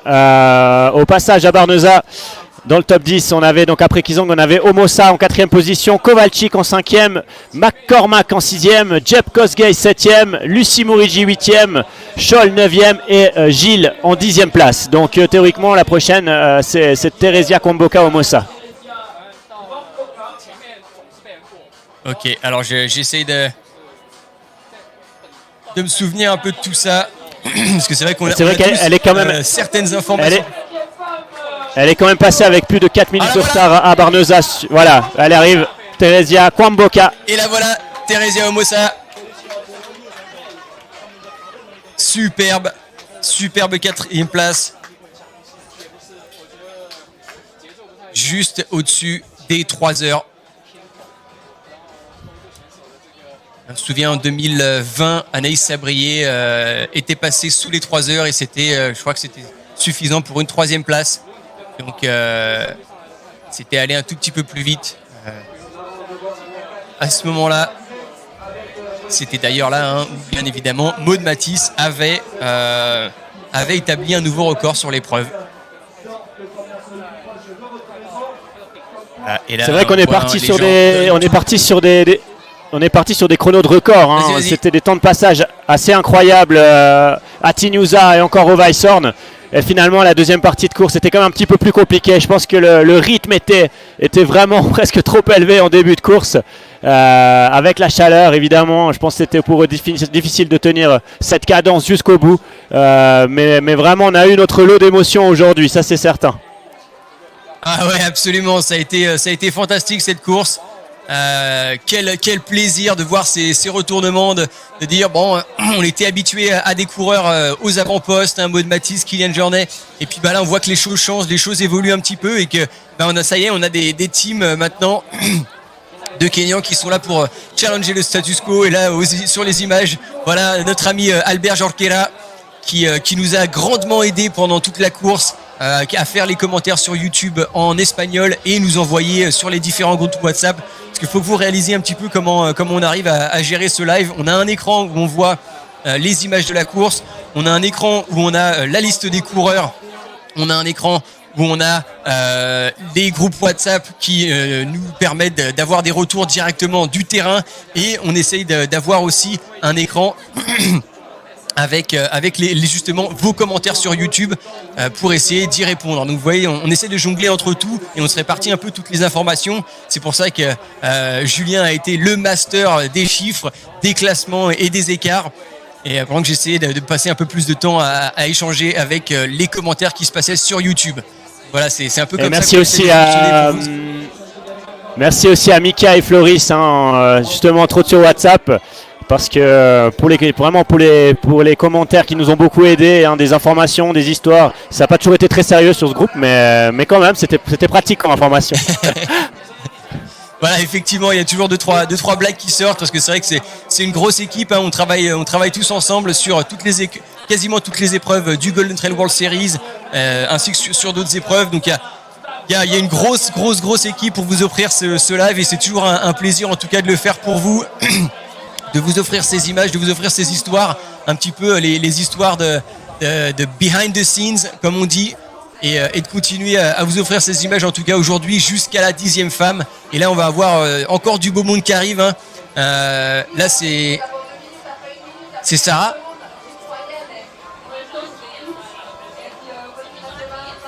Alors c'est Sarah McCormack qui termine en 5e position. Sarah McCormack at the 5th position in 3 hours and 4 minutes. So a wonderful performance from Sarah McCormack.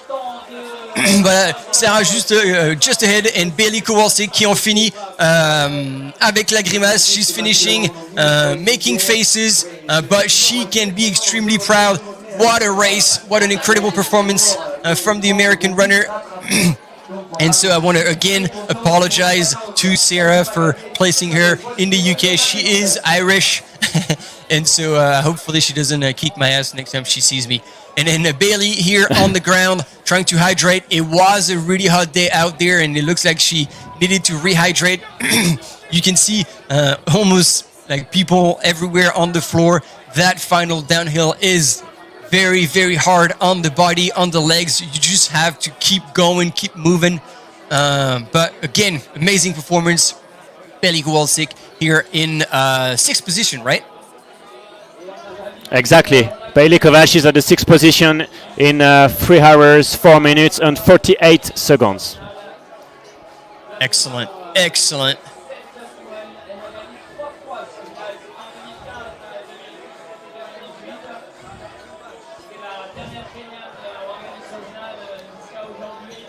Yeah, we've got a good question actually. Thanks for the comment. What about Anaïs? It's true, we haven't seen Anaïs Sabrier the whole time, and we haven't had any update on how she did. We see Elizine El Azaoui finishing here in the men's. That was not his day, but good on him for making it to the finish line. Yeah, Martin, Anaïs Sabrier was at the 21st position in Barneza. So yeah, just after the top 20. And here we got a very familiar face, Lucie Wambui, who's finishing still in the top 10. We've been used to seeing her a bit higher up in the ranking. Maybe today wasn't the best day, but still making it into the top 10. Lucie Wambui, who's been with Sierre Zinal the longest time, and always a good smile. And I remember at the press conference, who wasn't shy to say that when she was coming here, she was coming for the win, but still always very humble. So we're patiently waiting for the rest of the field, another 4 ladies to round up this top 10, and definitely excited to see who will come in next. If we refer to Barneza, it should be Sally Jepkosgei, but let's see.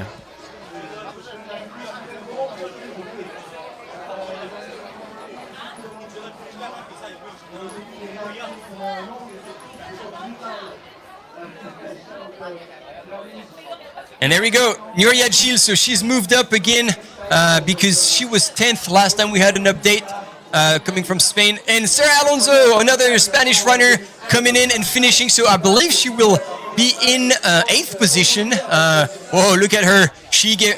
Sarah is always a machine and gives everything she can. And she congratulates Bailey for her performance. She knows she's done well. Look at her. She's completely broken and stopped. She needs water. She's dry as a raisin. Oh, poor Sierra. Yeah. But good to see her reeling in and finish very strong. Same with Nuria Gilles. She's been doing really well. So congratulations. So Gilles at the 8th position and Sarah Alonso at the 9th position. Yeah, great finish from Sarah. Yeah, so she must have been able to come back in the later stages. Again, we know Sarah is a strong finisher and especially a strong downhill runner. And that's our 10th lady. Tabor Scholl at the 10th position in 3 hours, 8 minutes and 58 seconds. We have our women top 10. Wow, so there's been a lot of changes in the last kilometers. And yeah, oh, that's a sprint. That's a sprint for everyone. Eleanor Davis, I believe, and then Mathilde Sagne. No, that wasn't Eleanor Davis. My bad. That was Patricia Pineda, of course, from Team La Sportiva. She's been doing a lot of sky running as well, being very, very strong. So yeah, it's incredible how all these ladies have reeled in that last descent. They've all taken advantage of that, and there you go. You've got your top 10 for the 49th edition of the Sierre Zinal in 2022, and this is the 4th stage of the Gold Trail World Series, 4th out of 6. The next 2 stages will be in the US. First, Pikes Peak Ascent, not the Pikes Peak Marathon, it's only going to be the half marathon, the ascent. And then the week after will be Flagstaff Sky Peaks. So another 2 races to wrap the 6 stages of the Gold Trail World Series before the final in Madeira. Stage race, 5 days, and the top 30 male and female will be racing in what we call the elite categories and try to fight for the 300K prize money. So I'm sure after today there's going to be a lot of changes in the rankings, so we're going to have to keep an eye on that, and perhaps those Kenyans who did so well today, and they will be all of a sudden interested in doing more races. And since you need to do 3 races to be in the rankings, well, they could come to the US and try to race both Pikes Peak Ascent and Flagstaff Sky Peak to try and score as many points and run the final. Yeah, Martin, I think I need to have a drink now. And it was a big pleasure to comment this race with you. I hope I see you next year next to me here. Yes, as always, thank you for being there. It's been a fantastic team, just like last year. We have Julie Roux finishing from France, and I'm just stoked and in awe about like the images again we have had this year. Yes, it was a slow start and we had issues at the beginning, but then I hope everybody was really excited to see this race from so many angles, with the mountain bikes, with the runners, with the drones. It's been a pleasure for really the 2 of us to comment this race, to work with people in the background. Again, Albert Jorquera, Michael Mussard, the whole LTV Prod, Moose, the whole organization behind, and obviously the Gold Trail World Series, who's working pretty hard to put these events together. And last but not least, the organization of Sierre Zinal. You were saying 600 volunteers. It's insane the work that it is put behind the scene to allow this event to take place. And again, I will not forget you all.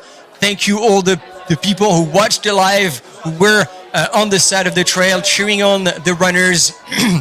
It is a pleasure to share that with you. And again, if you weren't there, we wouldn't be doing it. So thank you, everyone. And again, we'll give you please join us next time for I'm losing my words here, but follow us next time for the last 2 stages of the Golden Trail series. Julien, I'll let you go. You can keep enjoying this incredible atmosphere on the finish line and the party tonight. Exactly. Thanks a lot, Martin, and it was a pleasure. See you next year.